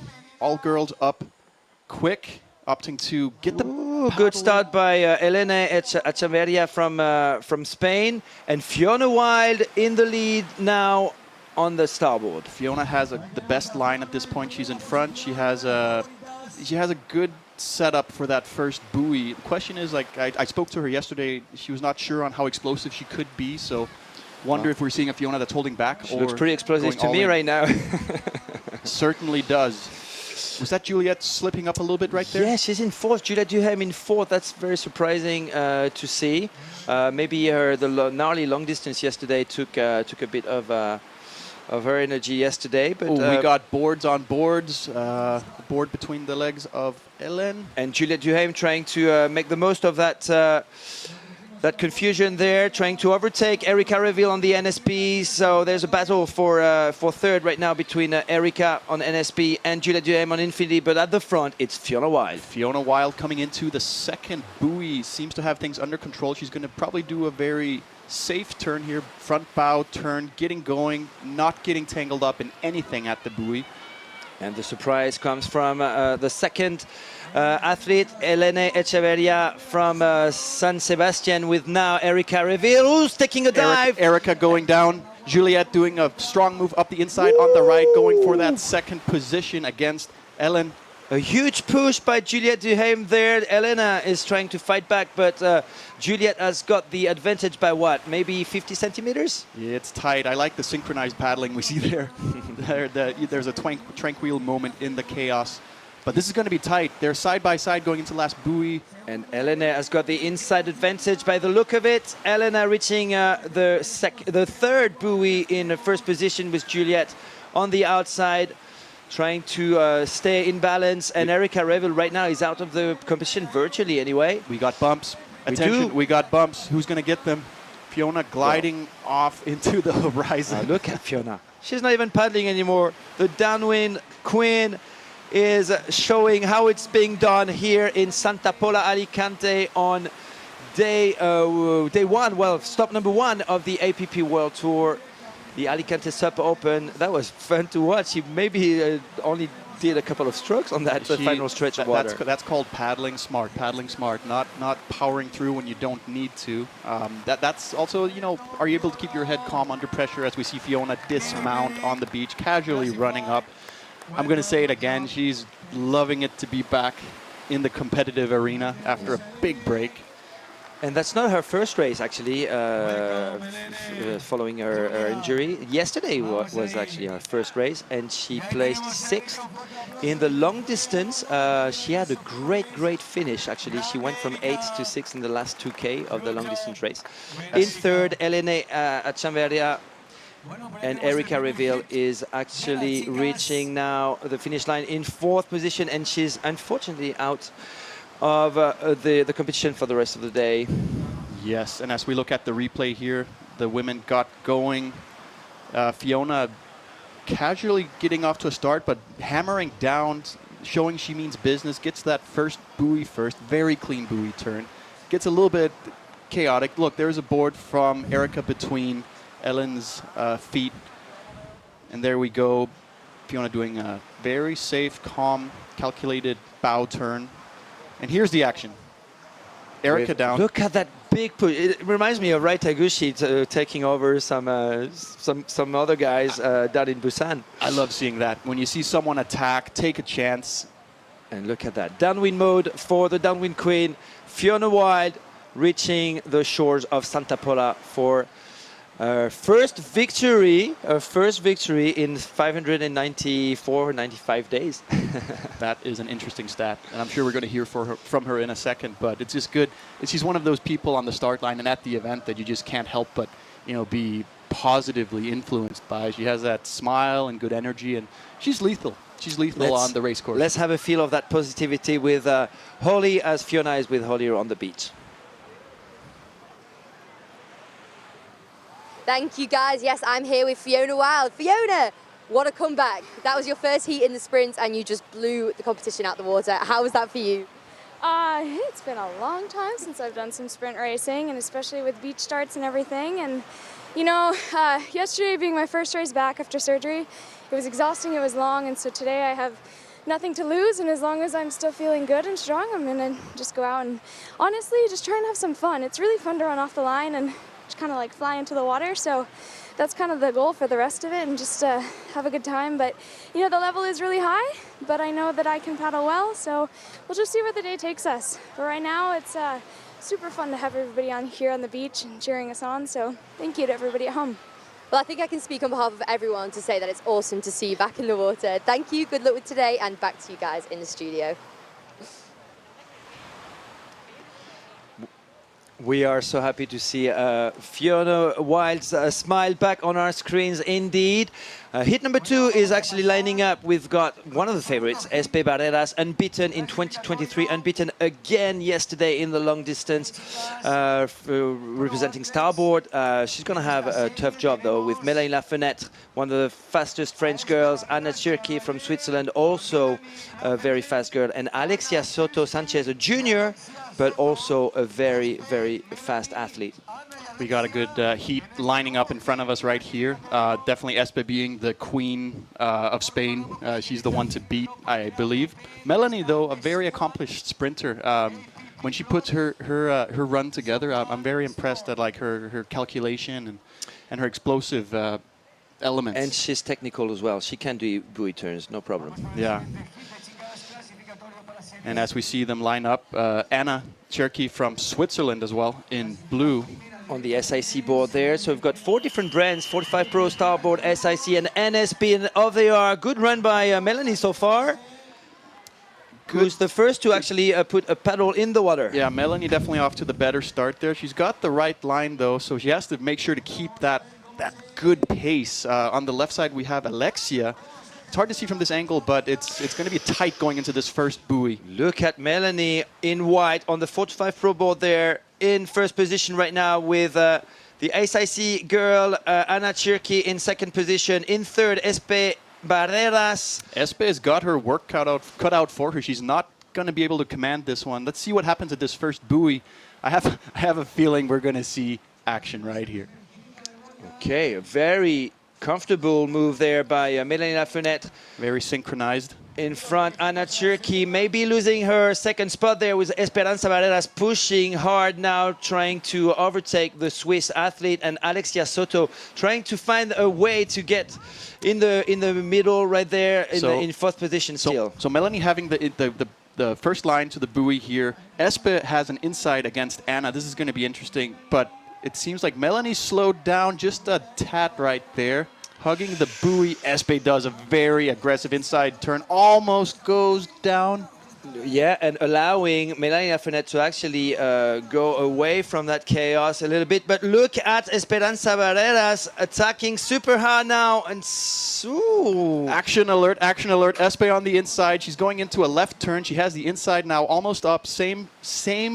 They're side by side, neck by neck. Who's going to get this turn? France versus Spain, Spain versus France. Esperanza Barreras has got the inside advantage there on that last buoy. Yes, she's pushing Melanie to second place right now. So Esperanza Barreras overtaking Mélanie Lafenette with Anna Cherky also trying to make the most of that. Anna getting the very inside line. She had the better line, but Espe just manages to go aggressive on Melanie. It's going to be interesting here to see how the bumps materialize. Is anyone going to be able to pull a Fiona Wild and cruise? Oh, the field is actually wide, scattered all over the place, with Alexia Soto also trying to make the most of those tiny little bumps.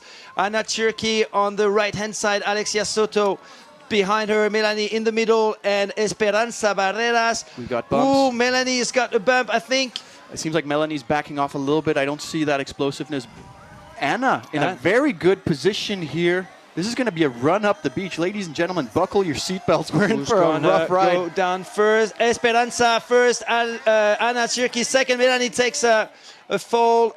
Espe first. Anna Cherky second. Melanie Lafenette third. And Alexia Soto, the junior, the Spanish junior from the Paris Water Sport Club.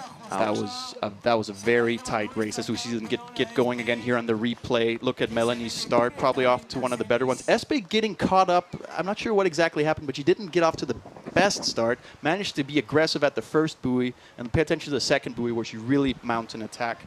Melanie looking like she has it under control, but here I think she just hesitates a little bit too much on this turn. Maybe gets blocked a little bit by Espe. Espe almost going down as well. Yeah, but it's that big push right there, that where which made the difference for Esperanza Barreras, who managed to squeeze in between the last buoy and Mélanie Lafenette. And then Mélanie Lafenette lost the plot a little bit there with Anna Cherky managing to get in second position right there. Yeah, and Melanie also just falling to the ground shortly there. I think she was pushed hard in this heat, and that again shows like it's going to be tough from here. There are no easy heats, and strong body, strong mind. That was hit number 2, won by Esperanza Barreras, who's with Holly on the beach. Take it away, Holly. Thanks, guys. Yes, I'm down on the beach with yesterday's race winner, Espe Barreras from Spain. Espe, tough heat. How was that for you? Really hard. Sure, but really hard. All the girls are super strong. I did all my best. And how much do tactics come into this race? It seems like they play a big part, but from your perspective, how much strategy is going into this? I try to work with my speed in between buoy turns. That's all. If I do a mistake, I have to arrange that with my speed, so that's my plan. Well, congratulations, Espe. I'm sure we'll be seeing more of you today, and back to you guys in the studio. Thank you, Holly. Thank you, Espen. Congratulations. Esperanza Barreras, winner of heat number 2 in the women's. We've got heat number 3 lining up with Alba Alonso Frey. Watch out for this lady who was just starting with SUP racing, already scoring some international podiums. She's just getting started. In white, we have Cecilia Pampinella from Italy, a junior punching way above her weight at this point. Suzac Molinero in blue, and Ines Blanc, she is a very young, maybe 14 or 15-year-old junior from the Paris Water Sport Club, and I think she's from a French descent, actually. Her dad's French. And it's Suzac Molinero in blue, no stranger to racing. She's her and her partner Paolo Marconi been longtime staples of the racing world. As we get off to racers about to start. And we're off. Small waves coming good start in. By Suzac Molinero right there. Suzac in blue hammering off the line. We got Ines Blanc on the right-hand side, but on the left-hand side now, it's Alba Frey in red, looking good. What about Ines Blanc on the right-hand side over there in yellow? She seems to be in good position. Very impressive. What I note here is, though, that Alba went for the left lane. That is the longer distance to the first buoy. Most of the top seeds have actually opted for the right lane because that's the shortest, where Alba took a calculated risk, and doesn't necessarily look like it's paying off. We got Cecilia Pampinella coming into the first buoy. Yep. First place. Who swept the field. Cecilia Pampinella swept the field in the junior, whatever the race, whatever the event.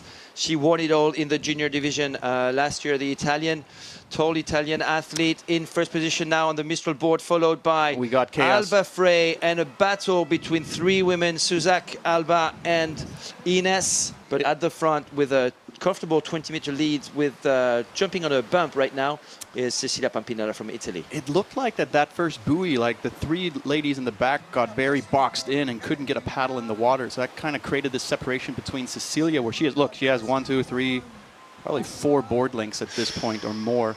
And Ines Blanc in 4th still. Oh, she's taking a dive. Unfortunately, the young athlete from Spain, another Spaniard, Suzac Molinero, in 3rd position, trying to secure that spot and that repechage qualification. But at the front, going straight to the semis, Cecilia Pampinella on the Mistral board.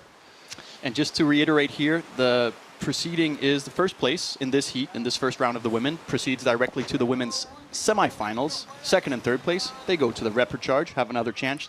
And number 4, unfortunately, we say goodbye to. This is an elimination round. As we see Cecilia cruising, I want to say, towards this heat victory. Yeah, and Alba Alonso Frey in 2nd position. She actually won the Alicante SUP Open Sprint in 2022 back in December, and I remember her making a mistake in her first hit, and after that she never did any mistake and won the competition ahead of Mélanie Lafenette, as I said, ahead of Juliette and April Zilk. She's in 2nd position right now, while Cecilia Pampinella is winning the heat. Here comes Alba. Look at that stroke. Alonso Frey on newly signed by Starboard, and Suzac Molinero hanging on to that 3rd place. Suzac Molinero definitely still showing she's got what it takes to race at the highest level. I'm really impressed by, of course, Cecilia, but Alba Frey. Oh, wow, that technique. There's some power there. Yeah, and as we said, she's only started. She was introduced to the sport by Ibaya Ruano Moreno, and she's not going to stop. She's only beginning. Alba Frey, 3rd. Suzac Molinero, now a mom, who was 9th yesterday, or 10th yesterday in the long distance. As we look at the replay of the heat, we definitely see Alba taking that left line. Cecilia kind of boxed in the middle. At some point here to the first buoy, she makes a run for it, avoids this chaos. This is the chaos I was talking about. Look at the board, side by side, locked in, no place to put the paddle, which gave that gap to Cecilia Pampinella that she took it, she ran with it, she made the most of that situation. Yep. Here comes Cecilia Pampinella again, junior champion, who was also 4th in the ISA sprint finals. Behind someone who's probably coming up next, from Puerto Rico, Mari Carmen Rivera. who was third, but Cecilia Pampinella, despite being a junior, was fourth at the ISA World Championships in Puerto Rico in 2022. That tells you a lot about the Italian champ. Yeah, that was definitely a good heat. I mean, I think we got to keep our eyes on Cecilia Pampinella. She's got that gas in the tank that it's rocket fuel. Yeah, this is going to be a bit of a personal message, but my hats off to Ines Blin Gomez, who did really well. She was really impressive at the start. She was leading for a little bit. She unfortunately had a fall on the second buoy, but this is the future of SUP racing in Spain, and probably the future of international SUP racing. I think she's only 15 or 16, so well done, Ines. Looking at heat number 4 of the women's first round, Caroline Kunzel from Denmark in red, Iona Rive, French, I believe. In blue, Laura Del Pont from Italy, and Marie-Carmen Rivera from Puerto Rico. That's the girl I've just mentioned, who was third at the ISA World Championships precisely in the sprints. So this girl can sprint. She's on an Infinity board, who's just signed the Puerto Rico champion. She's 30. And here's Iona Rive in front from Brittany, one of the top girls in France. The other NSP girl is Laura Del Pont. And they are off. Caroline Kunzel in red, far left, right. We have Iona Rivet. Caroline off to a blast off. What a great start. She reminds me of a certain Casper Stenfast, I have to say. It's something in the water up in Denmark. On the SIC board, though. Yeah, she's with SIC this year, definitely in a good space. Ooh, look at that gap already. Well, talk about paying off. She did not do the long distance yesterday. This might prove to be a very strategically sound decision. As they head into the first buoy, let's see how that action unfolds.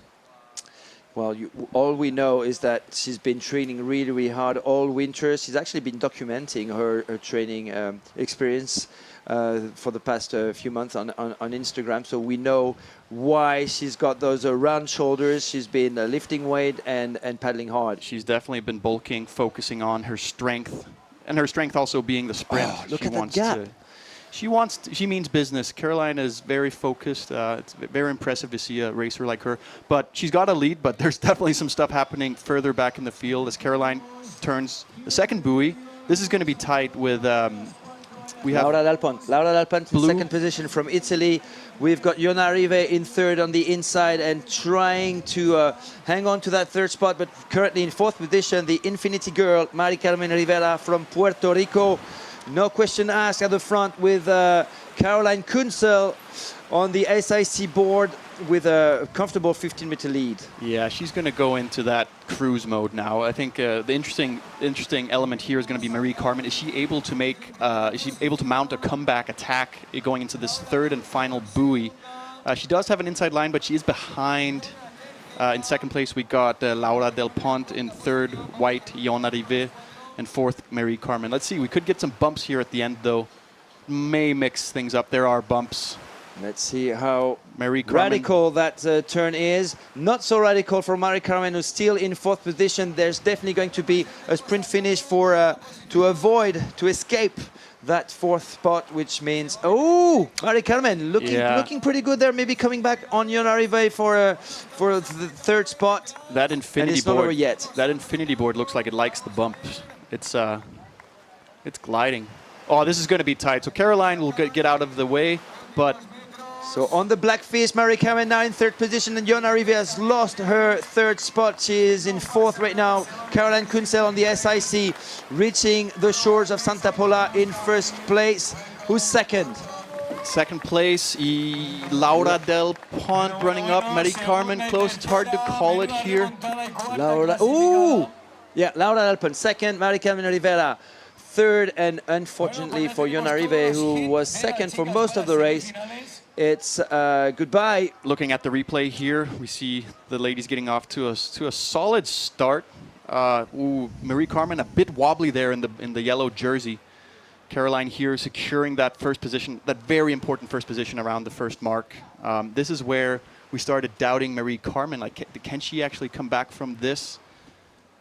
This is the racing I love right here. Boards on boards, next to boards, over, under boards.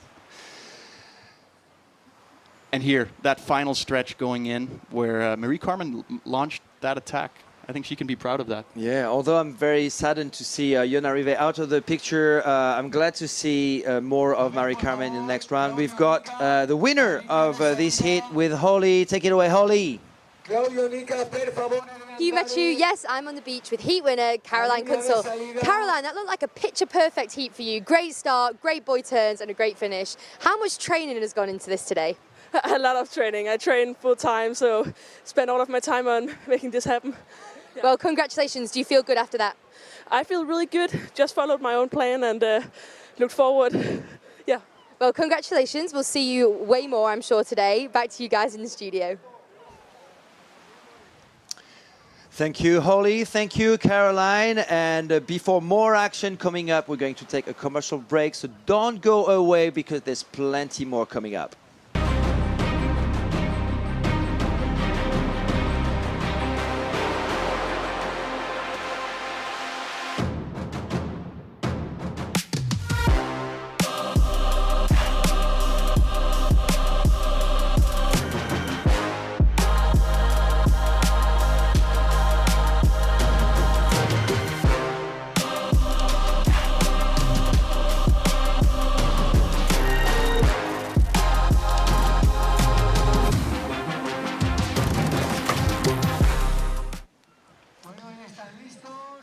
Hello friends, welcome back to the first stop of the APP World Tour for Racing 2023. My name is Casper Steinfath. I'm joined by Mathieu Estier here, and we're in Alicante, Spain for the Alicante SUP Open. We're well underway. We got the first round done for the men and for the women, and we're about to get started with a repecharge. Yeah, absolutely. Now it's a decisive one for sure, with plenty of people out and plenty of people in. So make sure you stick around to watch the action. We've got hit number one of that first repechage race. It's Rafael Sirven Salazar in red, Ludovic Tolad from France in white, Sergio Cantoral Kirant in blue. And who was the fourth one? Andre Crater in yellow.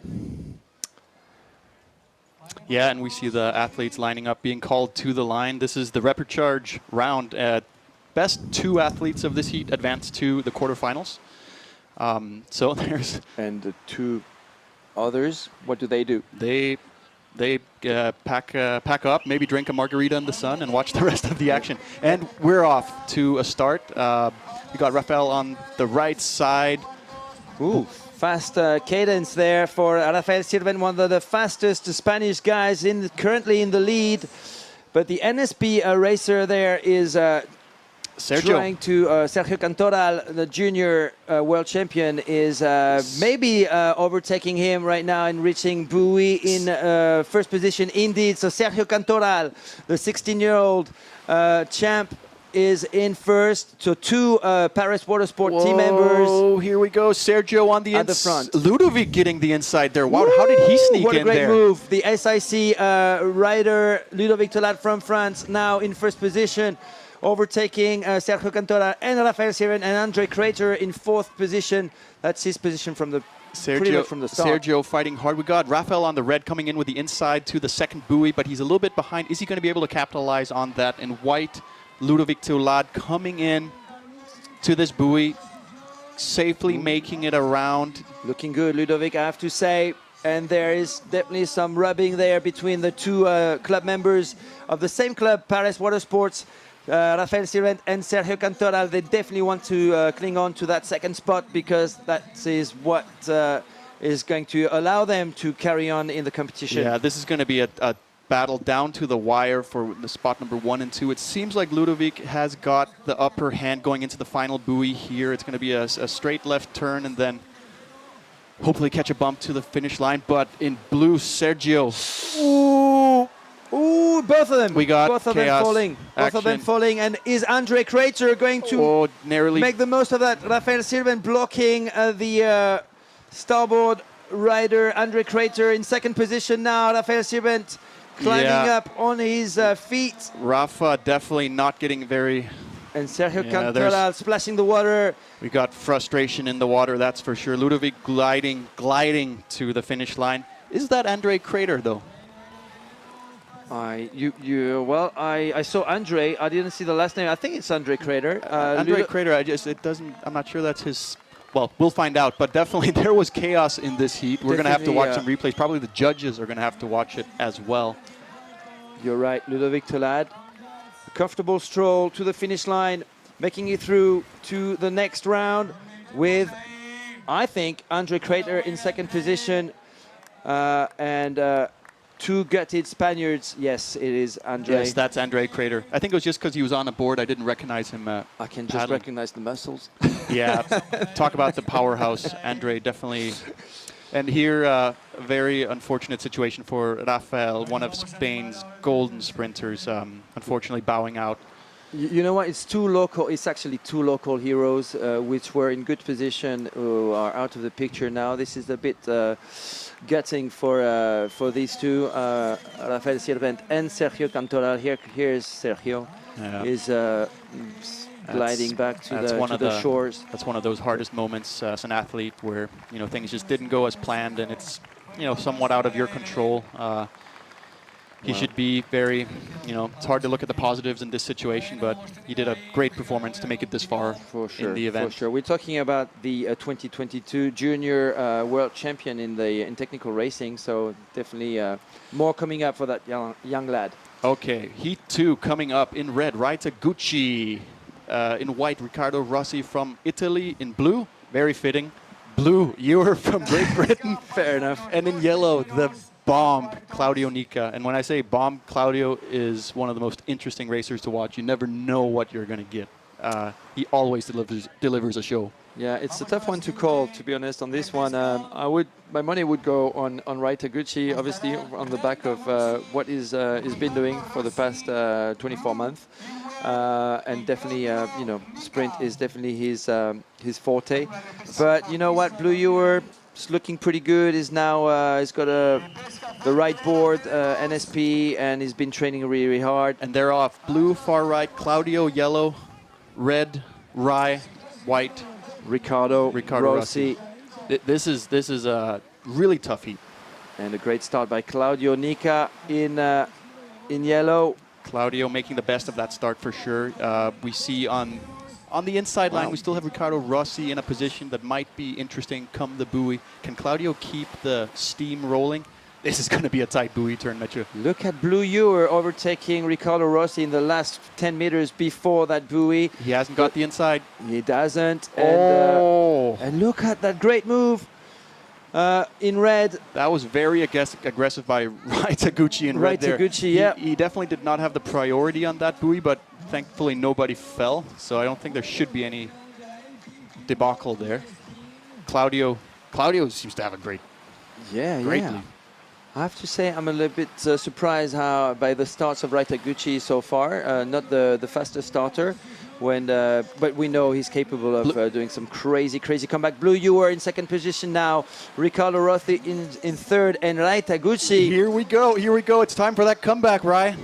Only top two spots advance here. He's going to have to take that seventh gear into action. Claudio looking commanding out the front. Blue in second. Claudio. Yeah, what a machine. What a machine indeed. But Raita Gucci has to make his signature move now. Is he going to go up the inside? If he doesn't want to go out of the competition, he was definitely down as one of the favorites. Definitely your favorite, Casper. Yeah. Great move there. But is that enough to take the second spot? Blue Ewer is in second right now. Right. And he's going to feel the heat with Riccardo Rossi. Everyone fighting for a spot, but Claudio Nica controlling the race still at the front. Where is Blue Ewer? Blue Ewer is out on the side, out of screen. I have a feeling he's cruising, but didn't seem like anyone got a lot of bumps. Okay. Great shot. Blue in a very commanding position for that second spot. And Raita Gucci is still in fourth place. Yeah, I might have to eat my words. I was really pulling for Rai. He has that extra gear, but if you can't link that together with those starts, then Claudio Nica looks bulkier than usual. Well, he is going to be a dad. There you go. His partner, What's Hannah, that? they're expecting a baby soon, I believe. Okay.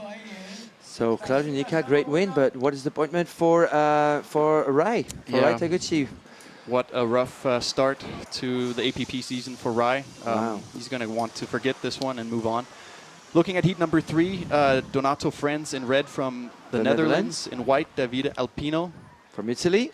In blue, Tommaso Pampinella, also Italy. Yeah, I call him the gladiator. The gladiator. And Antonio Morillo from southern Spain in yellow on the NSP. So we've got Light Board Corp board, we've got a JP Australia one, we've got NSP, and in second, Davide Alpino on starboard. Yep, the heats are becoming tighter and tighter, as we just saw Rai Taguchi bow out. I'm still trying to process that. Yeah, that's a bit of an upset, isn't it? I would call it an upset, especially given his level. As we're ready to get started with heat number 2 of the Repercharge, they are lined up on the start line. In red, Donato Friends. In white, Davide Alpino. Blue. Ooh! Who took a dive? The starboard, that Davide Alpino. Who took a fall. Come on. Climb back on your board. And now wait for everyone, for the others to make some mistakes. We've got Yellow Antonio Morillo on the NSP. He's going to come into that first buoy with pole position. Look at Donato Friends making that big comeback to the front of the race. He might be able to reach the first buoy in first position. No, Antonio Morillo. He's got a clean turn. He's blocking him. He's got a great clean turn. Ooh, look at those skills by those 3 guys. Well done. Yeah. Tommaso Pampinella in third on the JP Australia board. Davide Alpino, who made up a little bit for his mistake at the start on the starboard, but still in a 4th position. He might be able to come back on Tommaso Pampinella, but at the front, it's a battle for first between Antonio Morillo from Spain, still controlling the pace at the front. Look at Davide Alpino. Yeah, he's coming on the outside. Donato has got a good buoy turn there. It definitely seems like 1 and 2 is becoming pronounced. Antonio moving away. Donato very smart, not going down, not getting caught up in anything. But look at it. We have Davide Alpino coming back. Is he out of this race? No. Well, look at that. He's making a comeback, but his choice of line after that first buoy was wrong. He lost actually 3rd spot. But at the front, Antonio Morillo on the NSP in yellow, looking pretty strong. Well, let's see if Donato Friends can make a final move in that last stretch of water between that last buoy and the finish line. Come on, Donato. It's the time for you to shine and try and get that first spot potentially, but you're safe if you're in among the first 2 spots. Yeah, we got 2 people advancing out of this heat. It seems like we got Antonio safely charging on his NSP board towards the finish line. Red, Donato Friends. He should have this under wraps, but we might see a late race attack by Davide. Davide on the outside. Let's see who gets the magic bump. Potentially. I don't see them, do you? Not really. There's something.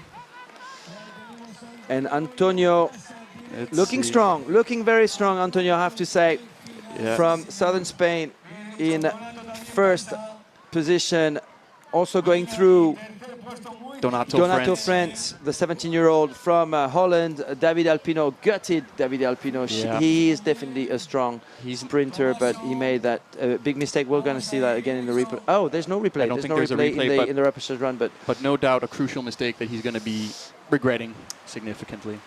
Heat number 4 coming up, another Repercharge for the ages. Shrimpy Shuri Arakai in red, in white, Clement Colmas from New Caledonia. In blue, Ivan de Frutos Ruiz, the local hero. And in yellow, Ty Judson, all the way from Australia. There are no easy heats. No, absolutely not. And don't rule out Ivan de Frutos. This is the guy we know least. He's a junior, but he's probably the best out of them all. He's probably the guy who's going to have the best start. Now we know that Shuri can spring into action as soon as the start is done, maybe after 30, 40 meters of right after the start. I suspect he's going to try and take control as quickly as possible. Yeah, Shrimpy. Shuri Araki. Far right, Shrimpy. That's him right there with the green hat. Ooh, little bunny decides jump to go for a couple of runs. And I told you about Ivan de Frutos. Look at him, looking good. The ponytail far left kid from Santa Pola. on the starboard in front, but Shuri Araki now making the move with Clément Colmas in the middle. Who is that Clément without a jersey? Yes, it is. It must be too hot for him. Clément Colmas from New Caledonia / France, fighting for first position. Look at Red Shrimpy's point of gravity. He's so low around the buoys. And Clément Colmas has got his nose. Got the inside. Before, let's see if Shuri is going to push. Yes, he is pushing really, really hard now, trying to detach himself from Clément Colmas in second position virtually. Let's see what is happening with Ivan de Frutos. And Shrimpy going to town, no doubt. He's already at the second buoy. I feel like he just teleported right there. And we haven't even talked about Ty Judson. Wow. Ooh, what a recovery. You see what that, a great recovery. That low point of gravity really saving him there as Clément comes by second. Looking good. Ty Judson right now out of the picture. He has to make a move, the Australian, if he wants to progress in the competition. Ivan de Frutos, the junior, in fourth place, had a great start, but right now is a little bit out of steam in comparison to all the other three athletes. Look at Shuri's pace, his cadence. Boom, boom, boom, boom, boom. He's got, like, we're towards the end of the race, a lot of people tend to slow down with their cadence. Yeah, he's got the same cadence on the 20K long distance. That's what worries me about him, which is what is very, very surprising. And here he is in first place. The top two go through to the next round, so it's safe for now. For Shuri Araki, aka Shrimpy, and Clément Colmas. Clément should he should have this dialed unless we see any late errors made. Yeah, Shrimpy just got this. And he's got his favorite NSP board. Although he's not an official NSP rider. Really? He's a free agent? He's a free agent.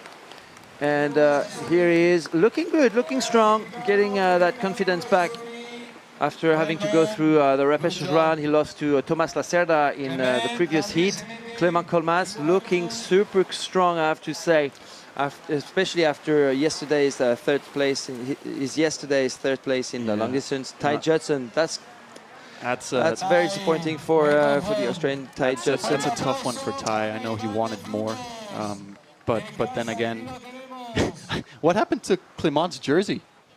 Did you want to go? You needed a little extra tan time. I think he's got his fan club on the beach and he's giving them giving them a run for the money. Okay, women's pro sprints repechage heat 1 in red. Elena, help me here, Mathieu, on that. Echeverria Aranburu from San Sebastian, Donostia, Basque Country. Anna Cherki from Switzerland in white. Juliette Duhaime from Argentina/USA, and Mélanie Lafrenière from France, who looked really, really good in her heat, but until the last buoy. Where she lost the plot a little bit. Melanie was off to a good start in her first heat, but it was like she lost some pace towards the end. I don't know if it was just some chaotic situations that got to her, or I think Esperanza Varela has made a strong impression overtaking her, and Anna Cherki made the most of that last buoy turn.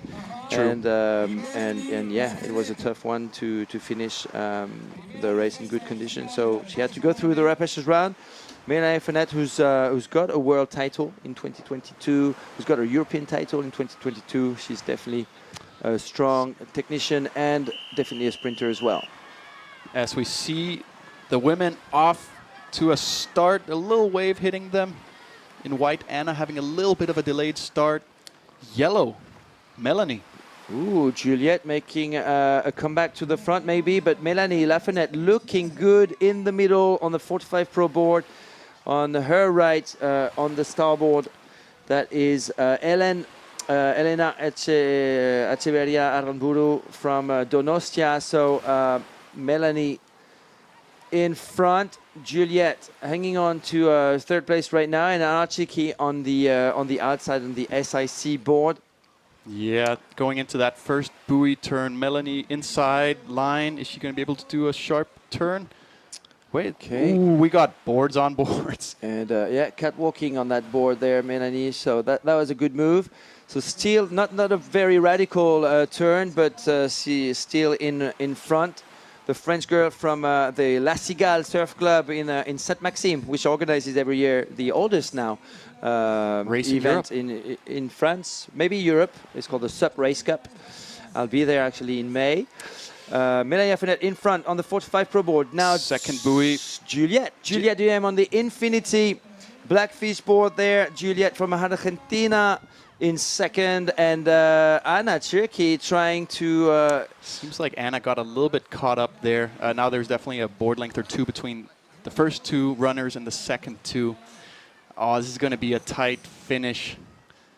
And there's a bit of a gap behind Juliette, so Anna Cherky is going to have to push really, really hard and hope for some mistakes from either Melanie or Juliette to try and get a second place. And that's the thing, mistakes, they happen.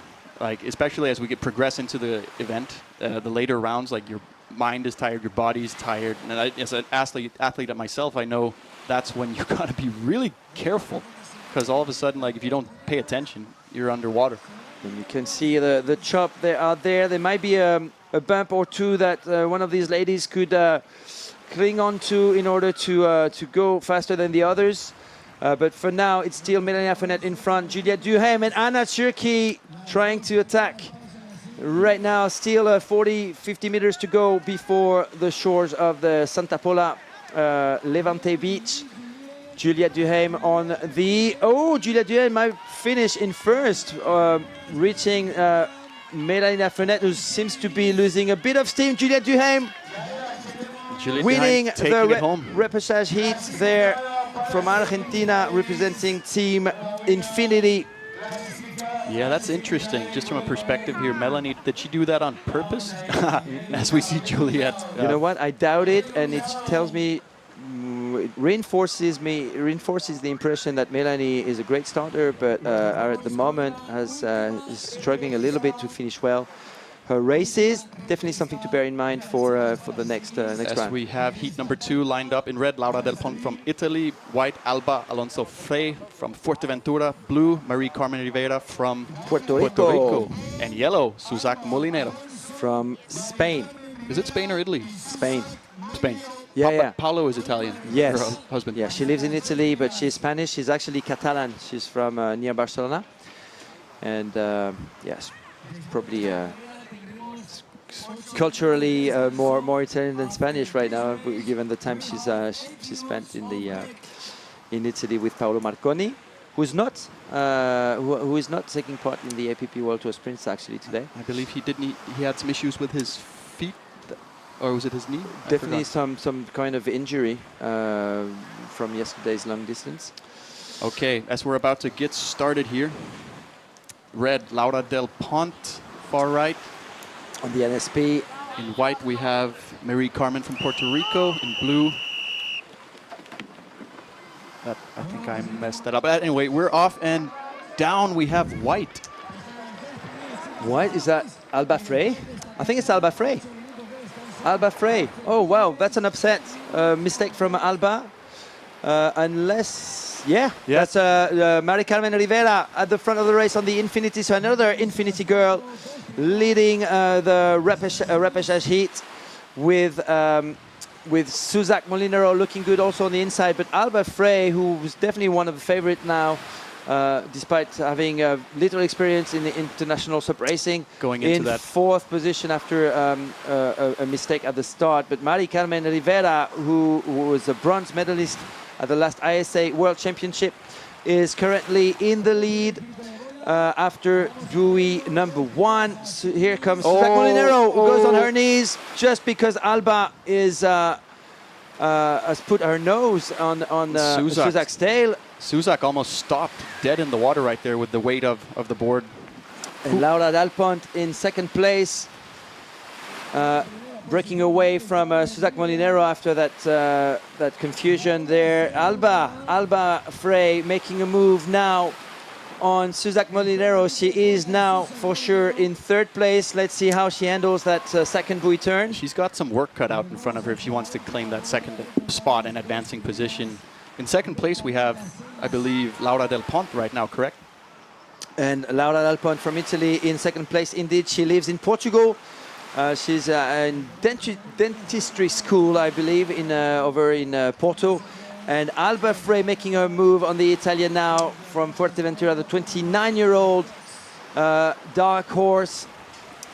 Marie Carmen going around the third and final buoy, heading back to the finish line now.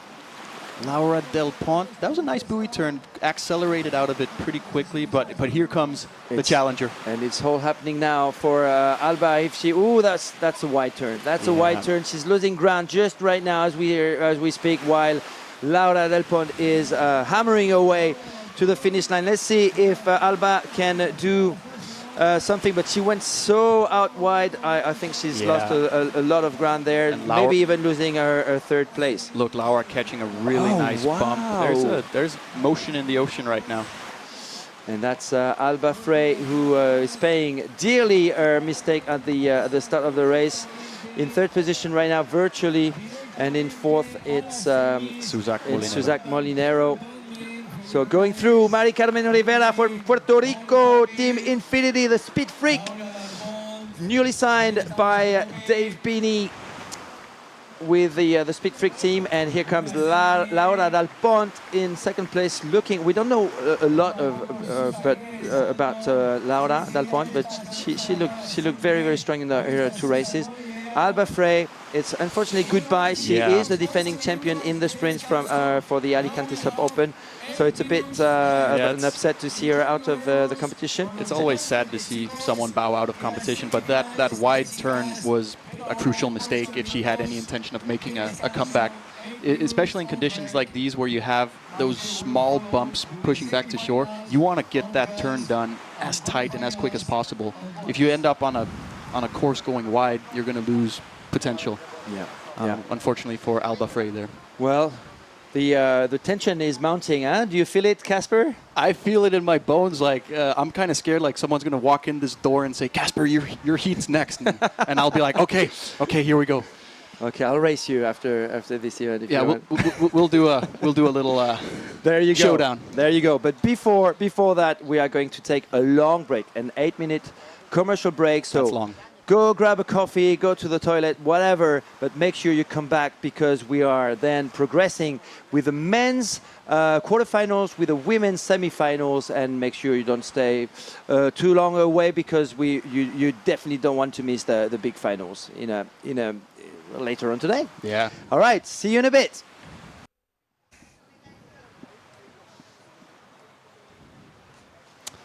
Welcome back, ladies and gentlemen, friends around the world. Welcome back to the Alicante SUP Open. The sprints are on here today for the first stop of the 2023 APP World Tour. We're well underway. We're about to kick off the quarterfinals for the men and the semifinals for the women. Got lots of action so far, Mathieu. And we want to say a quick thank you to everyone around the world joining us, tuning in. It's a pleasure to be here talking SUP racing with all of you. Yeah, and let's try and make that as interactive as possible. Let's share as much as possible this live stream. So if you're watching on Facebook, press the share button. We've got the quarterfinals coming up. Heat number 1, Connor Baxter from Maui/USA, Fernando Perez Terra from Spain, Ludovic Tolad from France, and Blue Ewer from the UK. The first two go through. And the last two say goodbye to the competition. Unfortunately, who are you going for on this one, Casper? The safe bet is always going to be Connor Baxter. He is the greatest of all time, the GOAT. But definitely Fernando has proven he means business. Blue, even though he's in a yellow jersey, I have a feeling that he can still create some upsets. Yeah. So nothing is guaranteed. Yeah, don't rule out Ludovic Tolad as well. He didn't have the best start earlier on, but he had a great control of the race once he was at the front. So and off we go. The racers are on the water. Connor bunny hopping really far using those long legs, those long Maui legs. Signature move there for the Maui kid. Actually, the Maui dad. He's the dad now. Can't call him a kid anymore. And he's at the front. No, absolutely not. And he is definitely well on the front of the race right now with Fernando Serra also on starboard in second place in white. We've got Blue Ewer closing the rankings with in fourth position right now in yellow, but it's far from being over with that only first buoy coming up with Connor Baxter doing really well there. Fernando Serra looking super skilled on that buoy. He's hungry. As well. Fernando is hungry. Ludovic also coming in pretty sharp. I don't know what happened to Blue. He's kind of a little bit off pace right now, but Connor is just obliterating the field. He's found his pace. And you know, when he's at that spot in first, he with all the experience he has, he controls the race. Look at that radical move there by Connor, that really widespread stance. Ooh, well, Ludovic Tolad. Ooh, falling. Ludovic going down. That was, from one moment, textbook turn by Connor to the next moment, a little bit of chaos between Ludovic and Blue. Ludovic tilting his head in frustration, but at the front, Connor Baxter on the starboard, reaching now buoy number 3, Fernando Serra, looking super impressive as well from Caños de Meca in Andalusia. In second, so a Spanish rep. We got bumps. In the semi-finals, look at those bumps. Indeed, with if he wants a spot in the semis. He's going wide. He's going wide. Don't count out Blue yet. Connor definitely cruising now. He's found a bump, and I mean it's hard to bet against Fernando and Connor at this point in the race. But never say never. Look at Connor. It looks like he's on a cruise right now, as he's got a 20-meter lead over another starboard team member, Fernando Serra from Andalusia, Spain, and Blue Ewer and Ludovic Tolad trying to get that second spot, but it's going to be very, very tough to do in the last 30 meters. Yeah. Connor Baxter, look at that, saving as much energy as possible. Connor's strolling. Smart.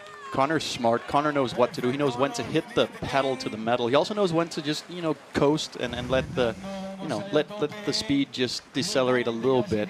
You know, if Connor has learned anything over his career is when to push and when not to push. And well done, Fernando Serra. He is one of the dark horses I'm really impressed by. Unfortunately for Blue Ewer, the UK representative, it's game over, and Ludovic Tolad is in fourth. Let's see if there's any claim or from this guy, but I don't think so. Yeah, so here we see the replay. Connor off to a good start, commanding lead to the first buoy. First buoy with Fernando coming by in second. Here we have, this was not the incident, but I think it was the second buoy where there was a tangle between Blue and right Ludovic. Here, right now. Yeah. Yeah, if I was Ludovic, I would be a little bit frustrated. I can't call if that was... There was a board that came from far behind. And Connor Baxter still looking in control over there, and is with Holly. Over to you, Holly. Take it away, please, with Connor Baxter. Thank you, guys. Yes, I'm on the beach with Connor Baxter. Connor, another win in the bag. You were out from the front there, from the start. Your start was different from everybody else's. Did you have some tactics there? Had you been studying it earlier in the day? Yeah, there's some tactics involved for sure. Take advantage of the long legs. The water gets deep and then shallow, so it throws you off. You want to go onto your feet right away and take a couple hard strokes. But then 2 strokes later, you're in very shallow water, so you got to take these little softer and not as deep strokes. So I just kind of blasted through, as they were saying in Poland, the kangaroo hop right through that section. And yeah, it's been working out for the first one and second one, so I'll carry it on through the next few rounds. We'll see you in the semi-finals, Connor, and back to you guys in the studio. Thank you, Holly. Thank you, Casper. Casper, it's not bunny, it's kangaroo. Kangaroo, sorry. I got my terminology wrong on that one. As we look at the lineup for heat number 2 of the quarterfinals, in red, Ollie Houghton from New Zealand. In white, Nui Gario from New Caledonia / France. Blue, Claudio Nica. And yellow, Andre Crater. Yes. Definitely some sprinters, and the one who impressed me most, I have to say so far, is Ollie Houghton, especially his look of confidence in the interview with Holly right after his first heat. He was definitely dominant in his first race, and yeah, it's going to be a tough quarterfinal for sure. I see how many starboard boards? I think it's pure starboard quarterfinal right here. Okay. As we see them line up. And so we've got Noe Garyu, Ollie Houghton, Claudio, and Andre. Who's off to a better start? Andre staying down longer. Ollie stumbling. Ollie not getting clean purchase with that paddle. In white, Noe seems solid. This is a good angle here to see that it's blue, Claudio Nica. Claudio Nica took the best start for sure, just like in the previous race, in the repechage race. But in white, we've got who's that? Noe Gayu managing to overtake Ollie Houghton so far. So we've got Italy, we've got France, we've got New Zealand, and we've got, well, I'm not entirely sure actually where Andrei. So Andrei used to represent, he's a Ukrainian citizen, he used to represent Russia, but I think he's representing Bulgaria right now. So I'm not entirely sure. We need to confirm that. We will need to confirm that at some point. Regardless, he is a powerhouse he's got his work cut out in front of him. As we see Noik and Claudio battling to the second buoy. Gayu making a move on Claudio. We know these two have a bit of history in SUP racing, especially in 2022. Boys. Keep it clean. Great radical move there by Claudio. Those two are through so far. Ollie Houghton in third position. Andre struggling a little bit there on that second buoy, and Noe Gayu taking control of the race. Claudio Nica, slow cadence for him, but strong, powerful strokes just to maintain his second position. That doesn't look like Claudio. It seems like he's holding back. Like that in blue, Claudio, I don't know if it's just because he feels comfortable in second place, but I'm not seeing that explosiveness. That's his trademark. Well, if he is, he might be saving some energy for what's coming up next, which is the semi-final. But watch out for Ollie Houghton from New Zealand. Pushing Ollie wide.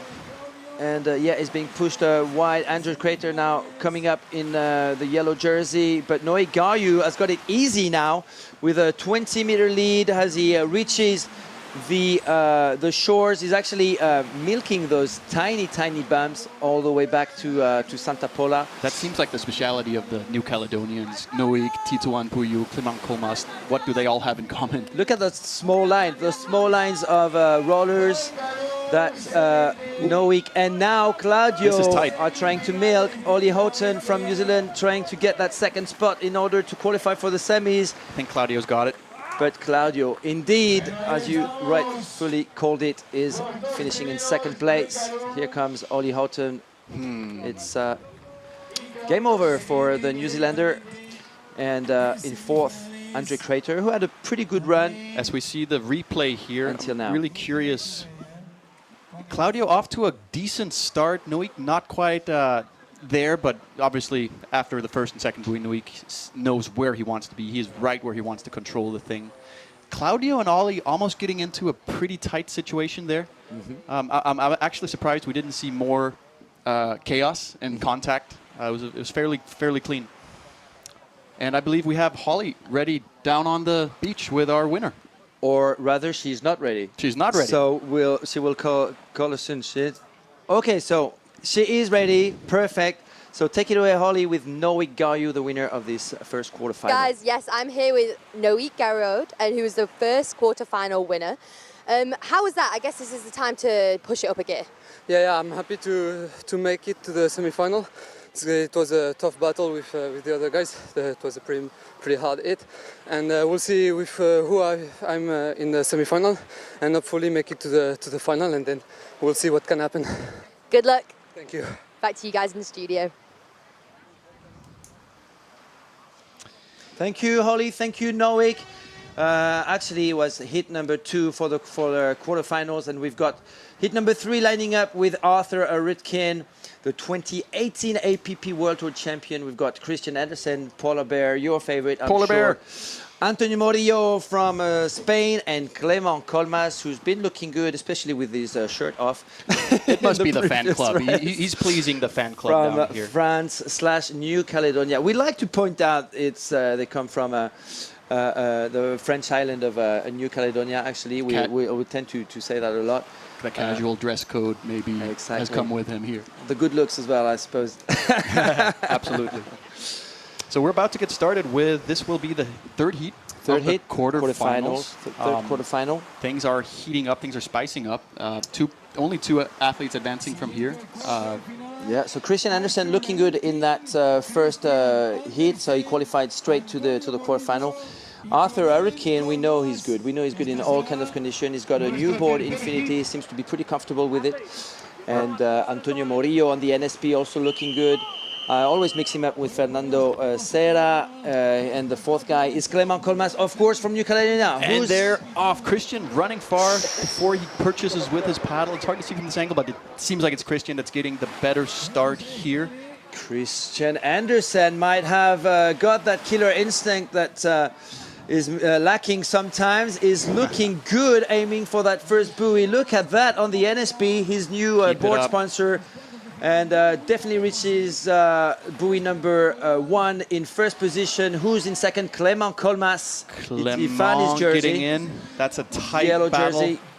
Ooh, bit of rubbing and losing the balance a little bit there for Arthur Arutkin. Arthur and Antonio kind of tangling there at the first buoy. That gives clear water for Christian and Clément to break away. It seems like Christian's got a decent lead now. He should be able to control this rest of the quarterfinal.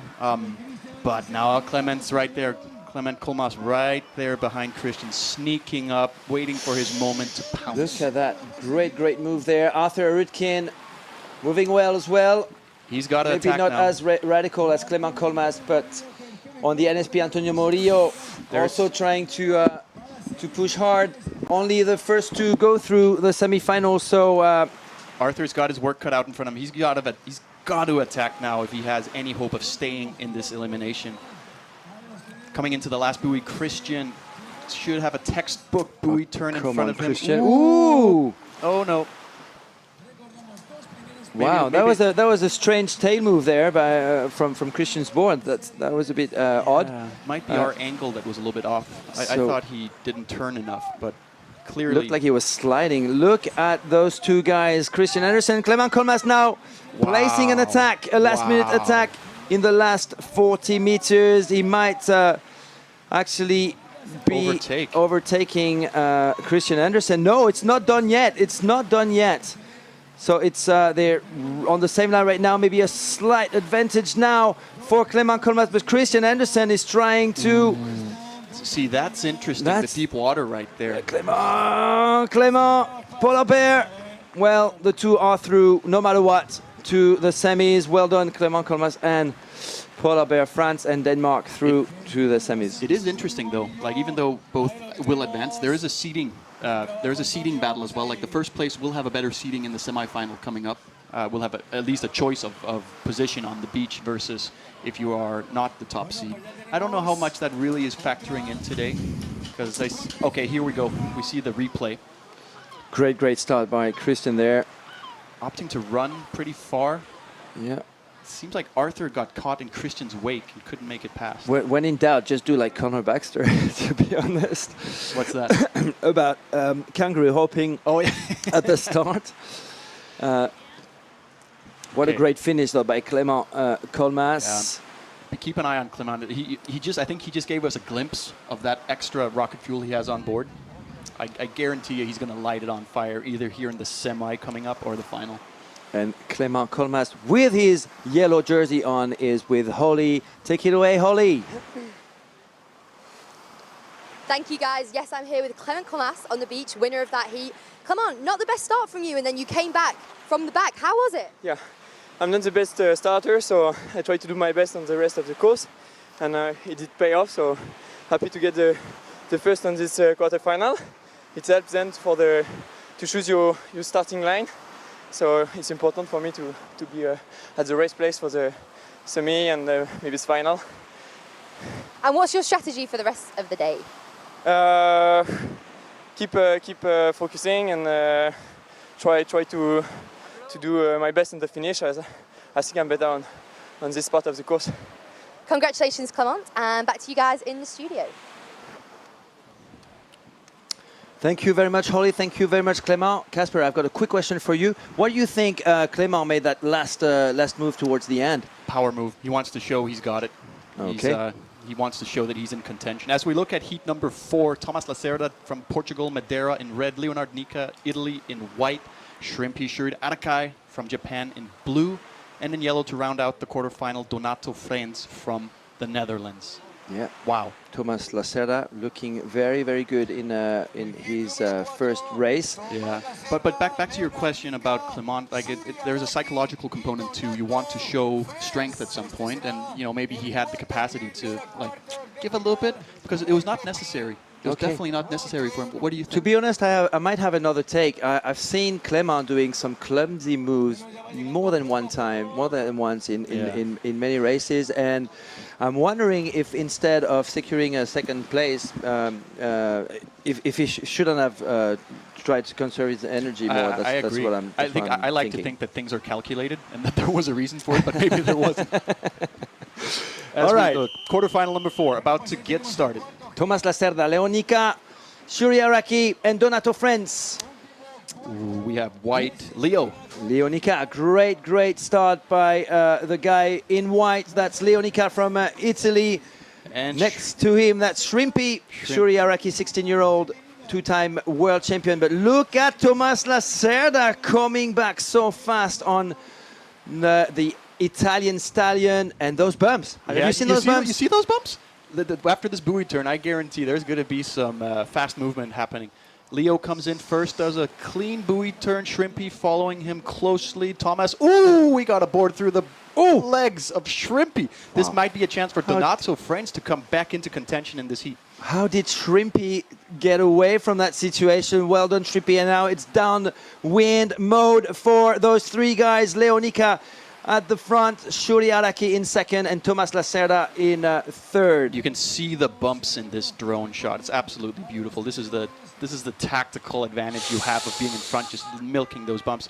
Leo, Shrimpy, Thomas letting off the gas. And Donato, it looked pretty fast between those two buoys, so it might still have some gas in the tank. The Dutchman, the 17-year-old Dutchman, but at the front, Leonica, wow, very impressive race control there in white on the starboard with the two-time world champion just on his tail. Yeah, I mean, Leo is a veteran. He's experienced, and, we might have called him a bit of a hothead at times in his career. He's mature now. He knows the strategy. He knows tactics. He knows what he needs to do to control this race. He's playing it smart. And a pretty clean turn there, and Shuri Araki as making a move now onto Leo. The first two go through the semis. You see that high cadence by the Japanese junior. Yeah, Shrimpy is, like as you said, his cadence is almost the same whether it's a 12K race or a 200-meter sprint. He's young. He's got that stamina for sure. Leonica still in front. Well done, Leo. But Shuri Araki, just like Thomas, managed to get in front earlier ahead of him. I think Shuri Araki is now making his move to make a point of winning this last quarterfinal for the day before the semis. Those two are through the semis. Leo from Italy and Shuri Araki, aka Shrimpy, from Japan. And unfortunately, we're waving goodbye to Thomas and Donato. As we look at the replay happening right here, you see Leo's clean start. Thomas on a nice actual beginning course. Here we have the board. No, I think we missed the board through the legs there. Well, you know what? Leo could be the name that we didn't mention that could create a surprise result today. Absolutely. I mean, it's always wrong to count Leo out. He's lethal. He's lethal in any type of situation. Just depends on the day. But Leo's gonna be really stoked to make the semifinal in this field. Yeah. It's tight. Great job, Shuri Araki. He's with Holly right now for a quick interview on the beach. Thanks, guys. Yes, I'm here with Shrimpy on the beach, who just won the last quarterfinal. Shrimpy we weren't expecting had to go through the repecharges today, but he is one of the favourites. Shrimpy, how has your day been so far?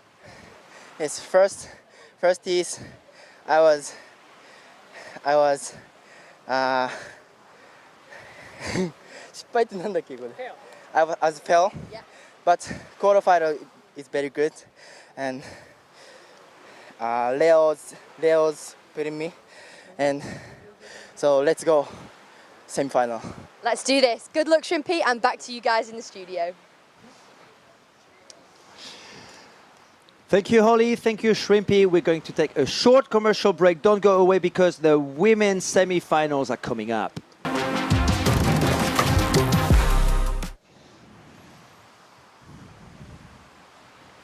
Welcome back, everyone. We're well underway with the Alicante SUP Open. We're in the sprint races. We're about to kick off the semifinals for the women. And I don't know about you, Mathieu, but I feel things are heating up right now. We've had some we've said goodbye already to some big names, some upsets, and these semifinals coming up. Wow. Absolutely. Fiona Wild, Espe Barreras, Juliette Duhaime, and Laura Dalpont. All of them very, very impressive until now, but I have to say I'm very happy to see Fiona Wild back on the international racing scene. She had her first victory earlier on today, and yeah, she's looking good, looking strong. And she's happy to be back. You know, it's just she's radiating, you know, confidence, and I'm curious to see how these sprints pan out for her. She did the long distance yesterday, and yeah, you know, returning from a shoulder injury, it's always it's a big question mark. Yeah, on paper the favorite is Espe Barreras on the left-hand side because she's unbeaten this year, but don't rule out Juliette Duhaime and Laura Dalpont, who's probably the most unknown girl out of them all, who's been proving a great sprinter so far. Great start actually by Fiona Wild on the starboard. Fiona having a commanding start right there in the red jersey. And Laura Dalpont, I've just said her name, in second position right now virtually, but Juliette Duhaime pushing hard. In the middle, we know that Esperanza Barreras doesn't have the best start, but she can make the greatest comebacks especially on such a course. And she's going to need this. She's sitting in fourth place going into the first buoy here as Fiona comes in first, does a nice turn. Laura trying to do a synchronized turn around Fiona. Doesn't seem like they're tangling. Juliette getting on the inside, very tight. Esperanza forced wide. A bit of a wide turn for Laura Dalpont. She's losing momentum a little bit with Juliette Duhaime attacking on the Infinity right now, probably in second spot as we speak, but at the front it's Fiona Wild, who's going to quickly get used to winning races. Again in first position on the starboard, second Juliette Duhaime on the Infinity, third Laura Dalpont from Italy on the NSP, and Esperanza Barreras in a tough situation right now on the outside on the second buoy. Ooh, there's paddles hitting each other. There were some clashes right there, and we see that was Laura Dalpont going down, unfortunately. Oh, look at that. Look at Espe pushing hard just like she did onto Melanie earlier on. That's a fast comeback to the front of the race. Fiona Wild losing a bit of momentum too with Juliette Duhaime overtaking almost the champ from Hood River, Oregon. This is going to be a tight final buoy turn. It's a left turn coming up. Fiona being in front, but there are two girls on her side gunning for that inside line. And Fiona Wild recovering her first position in extremis, I would say, at the last minute. Look at Juliette Duhaime in second position. Esperanza Barreras only has 100 meters left to unfold her technique and her speed for qualification in the final. This is truly a dash to the finish line. We've got three racers close enough. I don't see many bumps on the water, so this might be more of a slog to the finish line. Fiona definitely in front. Juliette commanding a little lead over Espe. Espe really has to put the hammer down now if she wants to make this count and make it into the final. Yeah, and Juliette is feeling the pressure for sure. She's pushing hard. She's going a little bit wide, so maybe not the best line for Juliette Duhaime, as Esperanza Barreras knows what she has to do in order to get that very precious second spot. But look at Juliette Duhaime, wow! Making a statement now. Fiona Wild crossing that line in number one. Juliette Duhaime from Argentina in second place, knocking out. Wow. What a crazy result. Well done, Fiona Wild. Her second victory since resuming SUP racing. She was sixth in the long distance yesterday. And this is her second win in the sprints for the day. Unfortunately, Laura Dalpont is out of the picture after that fall. And that's right here now at the second buoy. Laura Dalpont goes down after a close encounter with Espe Barreras. There you see here, unfortunately, just the backwash coming off from all these riders in front of her. And Esperanza Barreras, the unbeaten girl, has now been beaten. It happened here in Santa Pola at stop number one of the APP World Tour 2023. And Fiona Wild and Juliette Duhaime just did that. This was close to being a final. Like we're in finals territory right now. Absolutely, and you just wait until you see the names in semi-final number 2, because that looks to me, according to the 2022 standings, for me, what could have been the final. We've got Holly with Fiona on the beach. Take it away, Holly. Thank you, Machu. I'm down on the beach with Fiona Wild, who just won semi-final #1 for the women. Fiona, 2 heats, 2 wins. I must say, you're looking amazing. But who do you think is going to be your biggest competition going into the final? That's easy, myself. You know, I'm super happy with the first heat, the second heat, you know, and now, honestly, I'm in the finals. So just go out and try and do the same thing again. And this whole process is, it's a process. That's what it is. And I'm just happy to be here and to put 2 good heats in. That's fantastic. So yeah, we go see if I can do one more good one. Well, our fingers are crossed for you. And back to you guys in the studio. Thank you very much, Fiona. Thank you very much, Holly. And yes, we are glad to see Fiona back to where she belongs in the final. We've got semi-final #2 lining up with Caroline Kunsel from Denmark, definitely one of the favorites. Cecilia Pampinella from Italy. We've got Marie-Carmen Rivera from Puerto Rico and Melanie Lafayette from France. Wow, Matt, I'm going to say one thing. Powder keg. You know what? Someone light a match. This is going to explode. Absolutely. You know, those four girls are probably the most impressive girls from the 2022 season. And that could have well been a final for sure in 2022. True. But we've got Fiona Wild back. We've got Juliette Duhaime for sure. And who's going to be the other 2 girls joining them in the final? That's, well... Yeah, so we have Cecilia... Hold your breath, it's coming up. We got Cecilia Pampinella on the far left, Carolina Kunsel next, Marie-Carmen in blue, and Melanie far right. So let's see who's got the best start. Well, it's pretty even with a good push by Marie-Carmen in the middle right there from Puerto Rico on the right-hand side. Melanie Lafayette also looking good at Caroline Kunsel on the SIC has got a slight advantage on that red and white board. Yeah, Caroline definitely having the priority in terms of buoy placement. They were side by side there for quite a bit. Who's it? Marie-Carmen falling slightly behind Melanie right there. Yeah, caught in the backwash apparently of Caroline's board. So Melanie now in second place. Cecilia Pampinella has got the inside, so maybe placing third ahead of Marie-Carmen. So Caroline Kunsel and Melanie Lafayette, those two, they know each other pretty well. Their names grew super big in 2022 with a European title for each of them. But Caroline Kunsel has got the advantage right now over the French girl. She kept her calm going around that buoy. Who was it? Cecilia Pampinella was down on her. I think she was down on her board. She had a slight stumble there. I missed that. So Marie-Carmen indeed in third place, as you're pointing out, Casper, on the infinity board. Second buoy now for Caroline Kunsel from Denmark, nice. Followed by Melanie Lafayette from Saint-Maxime in the south of France. We've got Marie-Carmen, who was third at the ISA World Championships in the sprints precisely on the infinity board. And Cecilia Pampinella, the junior phenomenon, in fourth right now.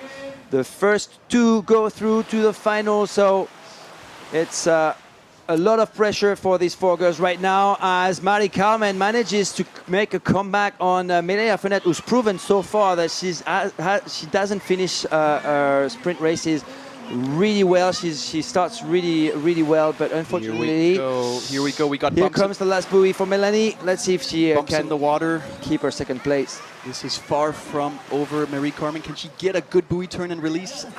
No, not quite. She does have a board length to catch up if she wants to be in contention for this final. Caroline playing it smart, trying to milk every single bump. I think Caroline and Melanie's got this. I think they do, but look at Marie-Carmen closing in a little bit there. Let's see if Melanie Lafayette manages to keep her speed. Losing a bit of space right there behind Caroline, but still a comfortable 5 to 6 meter lead over Marie-Carmen Rivera for Puerto Rico. I think it's over for Cecilia Pampinella unless she's got a miracle bump towards the end. But yes, Caroline, she's got a big smile. Nice, look at that. Crossing the line. She is happy. I know Caroline, I spoke with her this morning. She was super nervous. And Melanie Lafayette, I'm glad to say, makes the final. Unfortunately for Marie-Carmen Rivera from Puerto Rico, it's over. A good run, though, until the semifinals. And Cecilia Pampinella from Italy is fourth. Wow, we're going to have a crazy final between four very, very strong women. As we look at the replay going on here, look at the three ladies side by side, Melanie, Marie Carmen, and Caroline, on a healthy portion of the first stretch to the buoy, side by side. Look here, Cecilia Pampinella was down. She might have lost a few crucial seconds there. As we see Caroline, like, look, she played it pretty textbook. Get to the first buoy first, defend, defend, defend. And yeah, almost opened up for an attack there by Melanie. But it was Caroline's to lose. Wow. Good job. Good job, Caroline, who's actually with Holly on the beach. Take it away, Holly, please. Thanks, guys. I am here on the beach with Caroline Kunzel, who just won quarterfinal number 2 for the women. Caroline, semi-final. You're through to the final. How are you feeling? I'm feeling pretty good. It was such a fun heat and super hard. Got pushed a lot by all these women, but super happy to finish first. And you seem to be in complete beast mode today. I must say, you're ahead of the girls. You're focused on yourself. You've got your head down. Who do you think will be your biggest competition going into the final?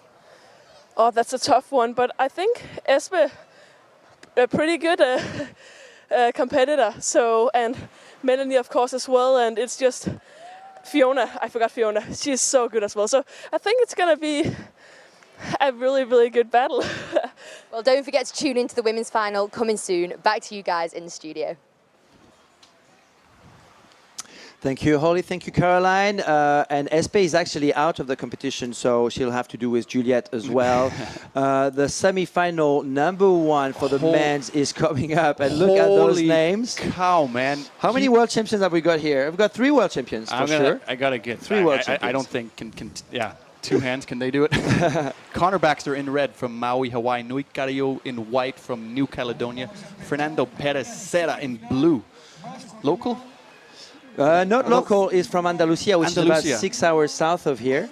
And then in yellow, Claudio Nica. Wow. What an exciting lineup right there. And 3 world champions, but only 1 APP world champion, and that's Connor Baxter for sure. If I was in this heat, I would be shitting myself. Could you say that on camera? I just said it. Sorry. Sorry, Mom. All right, well, no poo-poo next to me, please, Casper. We've got Connor Baxter, Noe Garyu, Claudio Nica, and Fernando Perez getting ready. What is Claudio doing right now? Claudio is doing probably a ritual right now, I'd imagine, going into the water. You know, every athlete has their own preparation ritual. For me, I like to take a little plunge, get some water in my head. Mm-hmm. But I like Connor's dance. Connor's dance. Yeah. Do you remember Zane Schweitzer's tribal dance? Yeah, and Zane Schweitzer used to shout super loud just before the start. You would be in doubt if it was like Tarzan on the start line or it was Zane Schweitzer. I miss that guy. All right, that's a lot of starboard boards as well, huh? I can see All-Star on the side of those boards. Noe Garyu, Connor Baxter, Fernando, and Claudio Nica. And 4 different countries, actually. Maui with a kangaroo hopping signature move by Connor in front. Seems like Connor got the better of that exchange with the kangaroo hop. He's definitely powering away from Noik. We got Claudio not moving so fast. What a great move right here by Noe Garyu, taking the 2nd place, apparently ahead of Claudio Nica and Fernando Perez in 4th position right now. But, you know, once Connors get that first spot, it's really tough to get it away from him, right? Whoa, Connor going way too wide. Connor going way too wide. Is this going to come back and bite him? I think I spoke too fast as Noe Garyu is making a radical turn and potentially taking first place. No. That was an uncharacteristic error by Connor there. I don't know if he was forced wide, but he definitely seemed off course, but he's back. Okay, just like Fiona Wilde earlier on, Connor Baxter recovering his first position. Noe Garyu in 2nd. We've got Fernando now in 3rd instead of 4th with Claudio Nica. Claudio being rejected by the buoy there. Rubbing the buoy. And how did Claudio lose his 3rd spot? That's we might see that in the replay. We might see it. But now it's a cruise. It's a cruise for those 2 guys. They know each other really well. They've been in many finals together, and Connor Baxter is in the lead. Yeah, this is going to be interesting to see if any of them make a late move here towards the finish line to get that positioning priority in the final. Connor, I want to say again, that just shows his capacity. When he went wide at buoy 1, and he managed to come back like that, he's got more left in the tank than what he's showing us right now. Well, if he does, I don't know where he's putting it, because his look is looking super impressive to me. I mean, you've got Noé Garyu just behind him, you know, one of the top SUP racers in the world. Obviously, Noé did won the long distance yesterday, but is getting through so far. Anyway, we've got still 20 meters left to go before we reach the arch and the finish line. But look at Connor cruising, strolling, pacing himself as he crosses the line as a winner for the 3rd time today. Yeah. And my favorite, as I called it earlier on. We'll see. He's definitely through to the final. Yeah, Connor has got momentum. We can't deny that. As we look at the replay here, pay attention to his famous kangaroo hop, where the other guys were up early. Connor stayed jumping and made a little bit of space up there. Let's pay attention to where Claudio lost it. So he goes into the first buoy here, comes out. Yeah, that was tight. Might have taken a dive at some point, but Connor, super technical move there. Yeah, he slams the brake right there, gets it turned around. Yeah, finds a little bump. I mean, that's Connor. He's able to find bumps that just don't exist. I remember I asked him once if he could teach me how to downwind like him, if he could teach me how to read water. We've got Connor. Connor is ready on the beach with Holly, and over to you, Holly. Thank you, Machu. Yes, I'm here with Connor, who's just made it through to the men's final after a clean sweep of heats all day. Connor, before the competition started, we spoke about Noik being one of your main competitions. Did you feel the pressure from him then? For sure. You know, at the end of the day, any one of us can win this race. We're all here for the same reason, and that's to win. So whether it's Noik, one of these new kids, whoever it may be, the pressure is always there. And yeah, especially someone with Nike. He has a lot of experience, a lot of tactics of his own. So I felt the pressure, but just kind of held my own and did my thing. Good luck in the final. Let's go. Back to you guys in the studio. Looking good, Connor, I have to say. Thank you very much, Holly. We've got semi-final hit number 2 coming up with Shrimpy in red, with Clément Colmas in white, Leonika in blue, and Christian Andersen in yellow. What a semi-final right there. That's solid. You're not gonna get a much more stacked semi right there.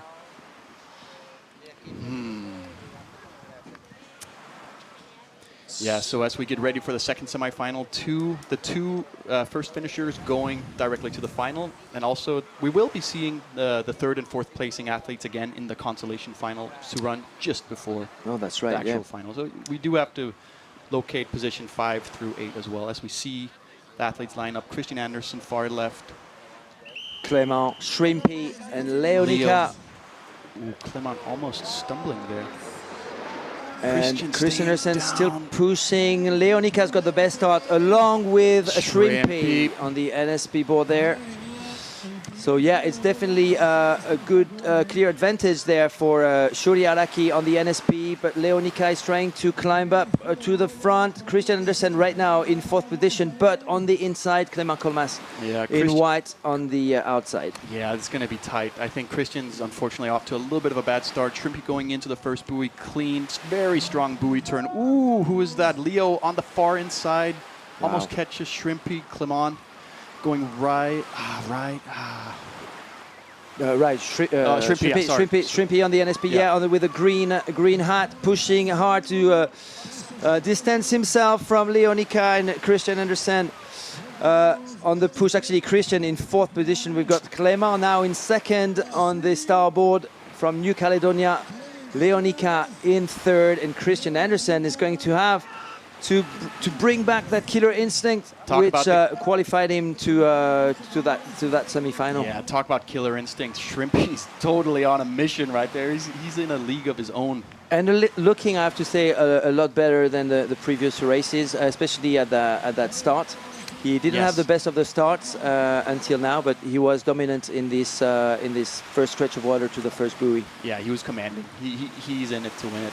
Christian, on the other hand, here you can see the bumps moving across. That looks like a boat wake just tailing in. And you know what? Shrimpy is going to love that. Look at him in downwind mode already, but Clément is a great downwinder too, so don't rule him out just yet for the first spot. Leonika has got a 10-meter gap to fill in with Christian Andersen trying to overtake him. Polar Bear, if you can hear me, now is the time to turn that killer instinct on. Ooh, interesting choice of line for Christian Andersen right there, going super wide, but look at Shrimpy. That almost looked like a defensive maneuver. Shrimpy almost blocking Clément a little bit. So that's going to be interesting, especially going into the final, like if it is neck and neck. So it is Shuri Araki, aka Shrimpy, the 16-year-old two-time ISA world champion, crossing the line in first, and Clément Colmas in second, qualifying himself for the final. What a weekend Clément Colmas is having after his third place yesterday in the long distance, is in the final of the APP World Tour Sprints. Wow. And who's out then? Leonika and Christian Andersen, Polar Bear. Unfortunately for Denmark and for Kasper Stenfath, it's over for our friend Christian. I was hoping my neighbor was going to make the final, but good job by all the boys. They're killing it. As we look at the replay here, look at Shrimpy just like a madman out of the gate there. He's got that cadence coming into the first turn. That was tight. Like, I'm amazed no one went down at that point. Christian getting a little bit stuck behind Leo and Clément there. Shrimpy, again. Wow. Oh, look at that turn. Like one-stroke turn for Shrimpy, a 16-year-old, and Clément Colmas. I mean, he's just there. He's just there. He's quiet, but he's there. He's making it to the final at the APP World Tour. And I know I've said it before, but one thing I like about Shrimpy's technique is his low center of gravity. He's like he doesn't have the longest legs, and he's not the tallest guy, but he really utilizes his strength, which is he's compact. Like, I don't think I would want to wrestle him. Like, he's just so solid on that board. Absolutely, and is actually with Holly, ready to answer her questions. Take it away, Holly. Thank you, guys. Yes, I'm here with Shrimpy, who's just made it into the men's final. Shrimpy, so that's you, Clément Colmas, Noik and Connor in a final. What a final. How is that going to go? I'm so happy to go final, and only focus to final. Well, good luck, Shrimpy. We'll be cheering for you, and everyone at home will be as well. Back to you guys in the studio. Thank you very much, Shrimpy. Thank you very much, Holly. We're going to take a quick commercial break, and we're going to come back for the consolation finals, I suspect. So don't go away, because the big finals are coming up.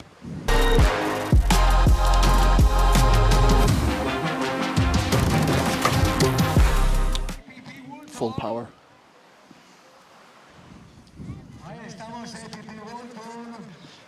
And welcome back to Santa Pola, Alicante for the Alicante SUP Open Stop number 1 of the 2023 APP World Tour, an event organized in collaboration with the World SUP Festival Costa Blanca. I'm Mathieu Astier, and this is Kasper Stenfath, the 6-time world champion SUP racer, who's taking his first job as a commentator. We had a crazy morning so far, but the big action is what's coming next. Yes, and we're right into the consolation final at the women's side. We have in red Espe Barrera, in white Marie Carmen from Puerto Rico, in blue Laura Del Pont from Italy, and in yellow Cecilia Pampinella. On the Mistral board there, with that pink nose, a new design for the Mistral board, so it seems. And they're off to a start.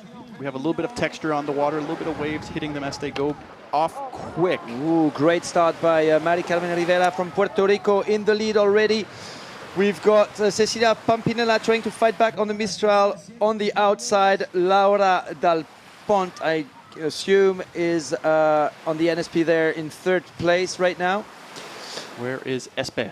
And Espe should be in fourth. Look at that fight happening right now between Mari Carmen Rivera, the bronze medalist at the last ISA World Championship in Puerto Rico. Well, she is from Puerto Rico, indeed. She is on an...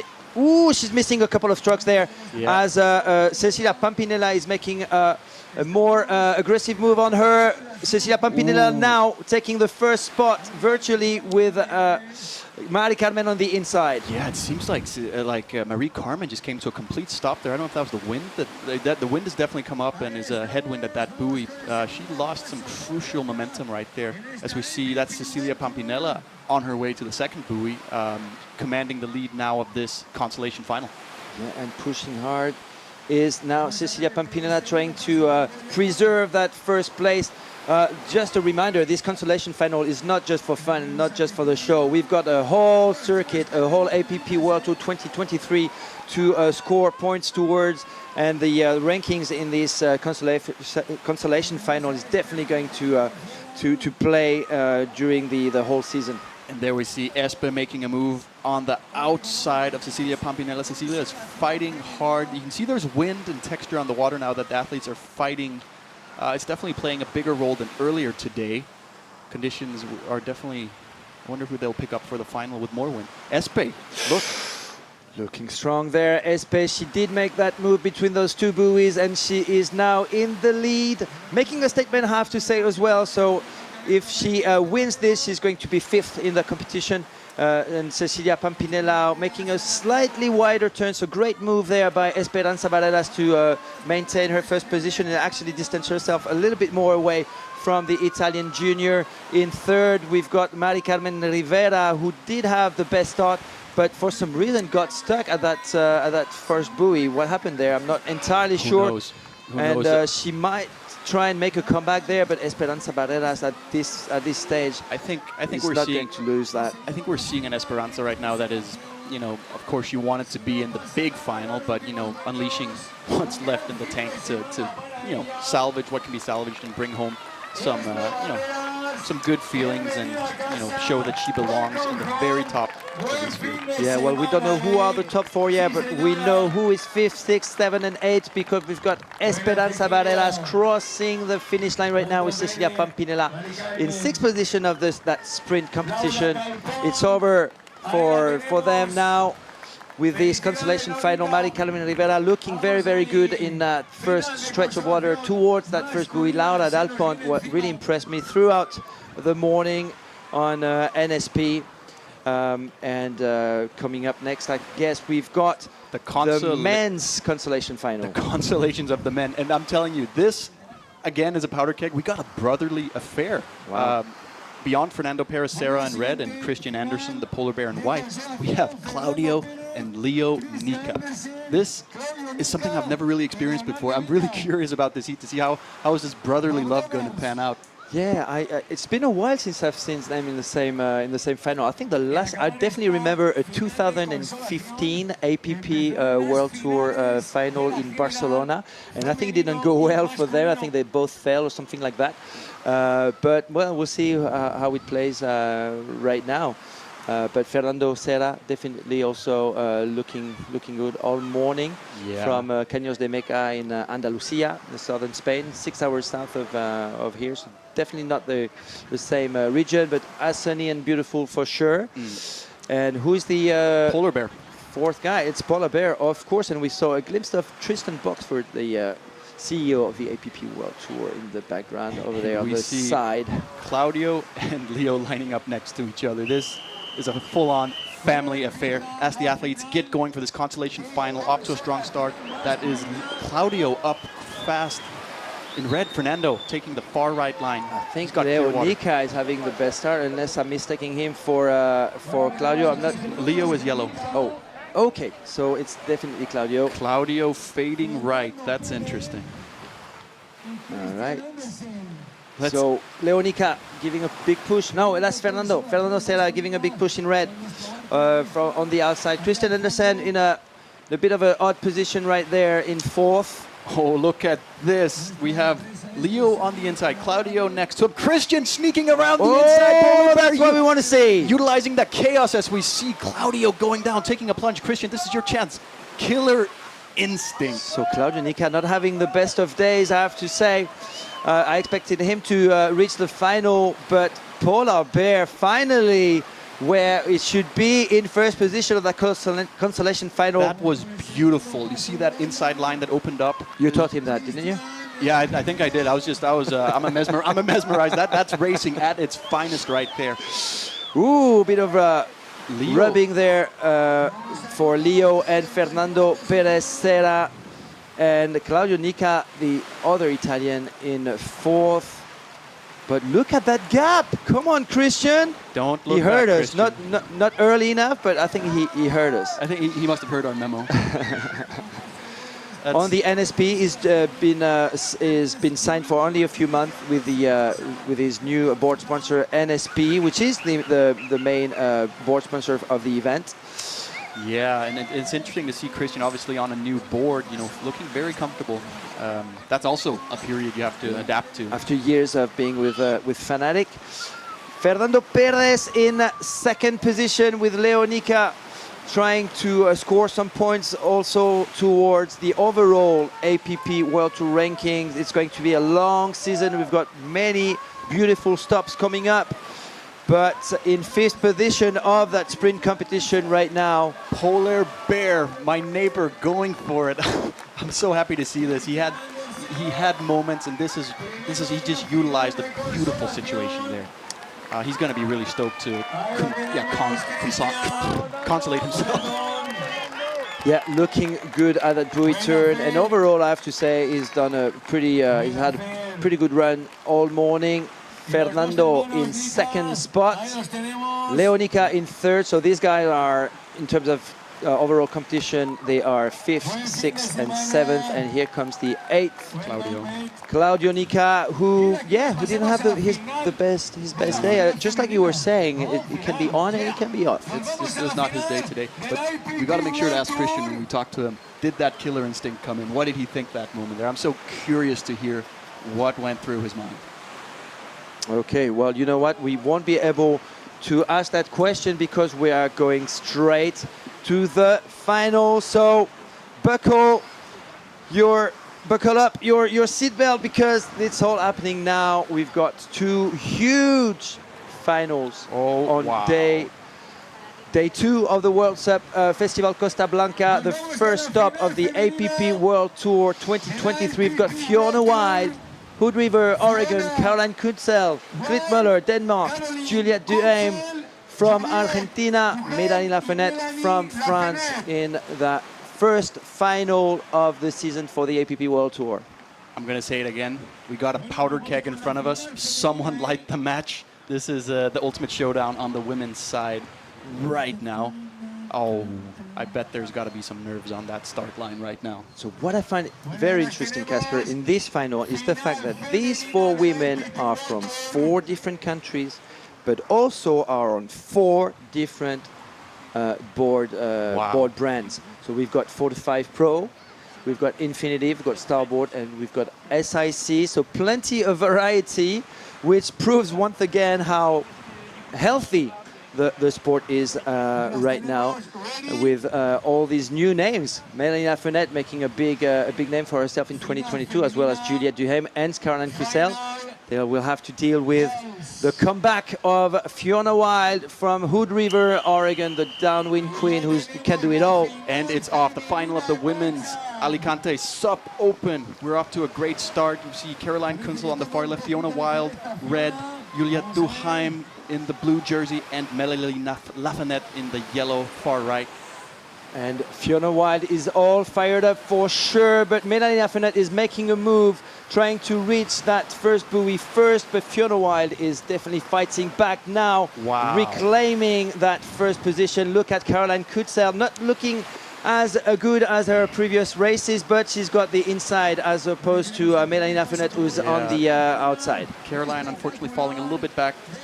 Fiona having that explosive power, no doubt. And we see a board going through Fiona's legs, and Fiona casually steps over it. Oh, Caroline Kutsel goes Caroline down. Oh dear. That's not. And twice. Come on, Caroline, climb back up. It's not over yet. But she's going to get back in the game. She's going to keep fighting. As we see Fiona charging towards that second buoy. You see the texture on the water changing right now. It's not as calm as it was earlier. I'm sure this is playing a role at the buoys. Well, I can tell you that these two women love choppy conditions and even better downwind conditions. And we might have a bit of that in the rest of the course with Fiona Wild at the front. What's happening at the back with that infinity board? Boards on boards. Juliette Duhaime getting an inside line there. Is that going to be enough to get in front of Melanie Lafayette? It is. It is. It seems like it. Yes, look at that huge comeback by Juliette Duhaime from Argentina.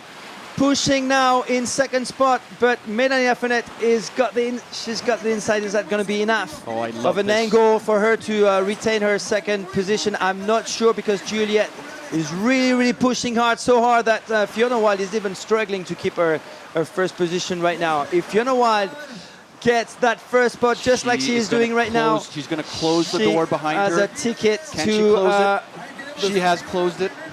The victory, yes. It's not over yet. We got bumps coming in. You can see the wind definitely playing a role out there now. And Fiona Wild in first position. This is the big final we've got on the side. Melanie Lafayette from France, Juliette Duhaime from Argentina, but Fiona Wild in the middle. She's making that huge comeback. I think it's happening today. She's going to have her big victory today if Melanie Lafayette doesn't get that magical wave. We'll see. After 18 months, Fiona back on the race course. She is commanding this final, going all in this last stretch. Is she going to be able to catch a little wave? Is Melanie doing something here? Is there a move coming up? Let's see if Fiona takes it all the way in. This is just phenomenal. Coming back from an 18-month pause. Wow, running up the beach, Fiona Wild. Fiona Wild, winner of the APP World Tour Sprint, stop number 1 here at the Alicante SUP Open in Santa Pola, Spain. Second. Melanie Lafayette in second place. Third place, Juliette Duhaime from Argentina. Wow, and in fourth, Caroline Kutsel unfortunately from Denmark. Unfortunately, Caroline did not have that final go the way she dreamt of. It was a dream race for Fiona Wild. She took that first position right from the start, and she never let go of that first position despite some super aggressive attacks from both Melanie Lafayette and Juliette. Unfortunately, Caroline had an unlucky buoy turn. She took a dive twice. Yeah, I wonder if that was the nerves that got to her. But Fiona definitely showing that she's calm under pressure. This is the seasoned, experienced competitor we know Fiona to be. And, you know, closing the door there at the last buoy, I'm pretty sure she tried not to look back at that point. But, wow. This is incredible to watch. I'm so stoked to see. Wow, I can't wait to hear what Fiona Wild has got to say in a few seconds with Holly on the beach with her interview mic. Take it away, Holly. Thank you, guys. I'm here with our sprint champion, Fiona Wild. Fiona, you've been out for 18 months with the shoulder injury. This is your comeback event. Just sum up how you're feeling. I don't know. I mean, I guess I'm over the moon, but the coolest part is when I came in and all my teammates and the other girls came up and congratulated me. Like, this is what sport is, and this is why I'm happy to be here and be back. And honestly, winning is just a cherry on top. It hasn't sunk in yet. But I knew that I wanted to have a good start and get out fast, and I couldn't leave anything else out there. So my legs might collapse underneath me, but I'm going to be so happy. I am so happy. Huge thank you to my entire Starboard team, Black Project team, Team Novo Nordisk. You know, I have type 1 diabetes, and sprint days are not easy in any way. So many ups and downs. You have your emotions, adrenaline, everything. So for me, this performance today is, especially since it's been years since I've done a sprint race, and even more so since shoulder surgery. I didn't even know if I was going to race today, but here I am, and thank you so much. APP, World SUP Festival, all the competitors, really, from the bottom of my heart, thank you to everybody for all of the amazing messages I've received over the last few days. It's spectacular to be here. And well, congratulations, Fiona. We're obviously so happy for you. Go and celebrate, and back to you guys in the studio. Thank you, Holly, and thank you, Fiona. We're feeling the emotion, and we're sharing it for sure. We were wondering how Fiona White would perform on her comeback. We had a glimpse of that yesterday on her sixth position in the long distance, but this is something else. Her first win in the APP World Tour Sprints for the 2023 season. Congratulations, Fiona. We are almost as happy as you. We feel the emotions, and let's take a moment to reflect also before we jump into the next heat of how big a win this is for Fiona with type 1 diabetes and coming back from an injury. There's so much mental baggage to take with you there, so huge congrats. That's incredible. That's racing at its finest right there. Moving on. Wow. Look at that, Mitch. Look at that lineup. In red, Connor Baxter from Hawaii. Shuri Arakai, a.k.a. Shrimpy from Japan in white. Noik Gario in blue from New Caledonia. And his fellow island mate, Clément Colmas, also from... Colmas. Yes. What do you make of this final? Well, you know what? This is three of those names I was expecting in that final. It's the underdog for me is Clément Colmas, and we can expect a lot of things from him. But we're going to have to go with Connor Baxter. On paper, in theory, he's the one who should win this, just because he's proven race after years and throughout his 2022 season that he's the best sprinter in the world currently. Yeah, hats off to Connor, still going strong against the young guns, the fresh blood, as we were about to get into the final. And we're off for the final of the 2023 Alicante SUP Open. Connor doing the trademark kangaroo jump. What's happening, Matt? Which works indeed, because he's in the lead. But look at Noe Garyu having a great start there. So there is a battle between those two starboard Dream Team riders with Shuri Araki on the right-hand side. But Connor's just made his choke stroke move and is taking the lead. Connor is putting the pedal to the metal right now, hammering forward towards that first buoy. This is crucial to secure the control of the race as it goes forward here. Connor coming off a little bit wide turn. Is that the others are also turning wide? So Connor looks good. Chased by Shrimpy, chased by Noik. What can you do against Connor when he is in that situation? Only himself can do some damage to himself, and so far is looking so good and very much in control now, with 3 or 4 meters of a gap for him at the head of this sprint. This might final. help Connor right here, the tanglement between Shrimpy and Noik. Connor is getting clean. He's away. It's his to lose. Connor can shut the door by closing this last buoy. If he can get a good turn here and a good release, I think it's a sealed deal. But look at that. Noik in close pursuit. You know what? It's not over until it's over. It's all going to play at that last buoy. Noe Gayu is definitely going to try something right there. The most radical move if he can. But Connor Baxter has got that lead. Ooh, going wide a little bit. Conservative turn. Ladies and gentlemen, this is the highlight. This is the peak of the Alicante SUP Open. Connor Baxter taking it to the finish line. Noik in hot pursuit. Wow, this is not over. This is not over. Ooh, we still have 40 meters. Oh, Connor missed a couple of strokes there. Is that because he's gliding or because he lost his balance? Noe Gayu in second position, also pacing his cadence while they are trying to surf some bumps. Connor Baxter milking it all the way. Is this going to be his win? It's his win. Connor's releasing everything that's left in the tank. This is his win. He's fighting for it to take it home to Maui, to his family. Jumping off on the beach. Ladies and gentlemen, Connor Baxter from Maui, Hawaii, taking the win in the sprint here at the Alicante SUP Open. The Maui Golden Boy did it again here on the shores of Alicante. There's the sprint finish for Shuri, for third place for Shuri Araki and Clément Colmas in fourth. Noe Gayu finished second, but wow, Connor, I can't say I didn't see it coming. No, you put your bets on him this morning. I know. Connor is never bet against Connor. Exactly. Look at him looking up at the sky, probably thinking of his family at home in Maui, watching right now. Yeah. Probably at a late time of the night. I'm sure his wife Ane, his son Tressel, and his expanded family is watching this. Look at this start. Connor Kangaroo. That's his nickname, isn't it now? Getting off to a good start. Him and Shrimpy had a good battle there initially before Clément became the challenger here. Yeah, and Noe Gayu also had a great start. Yeah, with a blue hat. That's Noe Gayu. Definitely had a great start. Probably one of his best sprint starts.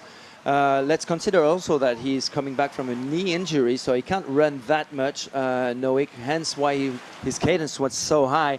But that was not enough to beat the Maui Golden Boy, Connor Baxter, who's closing. Did you see that? Yeah. He's closing the path to Noe Gayu right after that third buoy, just to make sure that it's got that open stretch of water towards the finish line. He slammed the door shut, ran in, lifted his arms, truly as a champion, as he is. Wow, that was a show. Incredible job by Connor Baxter. Wow, Connor Baxter, please tell us how you feel with Holly. Holly, take it away. Thank you, guys. I'm here with our Alicante SUP Open sprint champion, Connor Baxter. Connor, we've had so many interviews. You know, you win every heat. Today was another clean sweep for you. How are you feeling? Talk us through your emotion. All glory to God. At the end of the day, I'm here because of His grace. And, you know, that's what I was doing out there, just putting on a show. And, yeah, this one's dedicated to my family back home. I love you, Anae, and Tressel, and Alizé. Let's go. And you had some real tough competition out there, Noik in particular. Is this maybe the most pressure you felt in a while in a sprint? For sure. This is hands down one of the biggest APP sprints that I've won. Not only do we have familiar faces, some new faces like Noik and the other kids. And yeah, it just feels good to remind myself who's boss.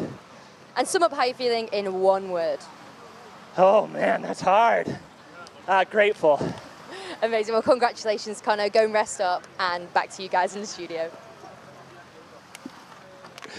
Thank you, Connor. Thank you, Holly. And who's the boss? Who's the boss? The boss is Connor Baxter. We actually have two bosses. The other boss is Fiona Wilde, who won also the women's final.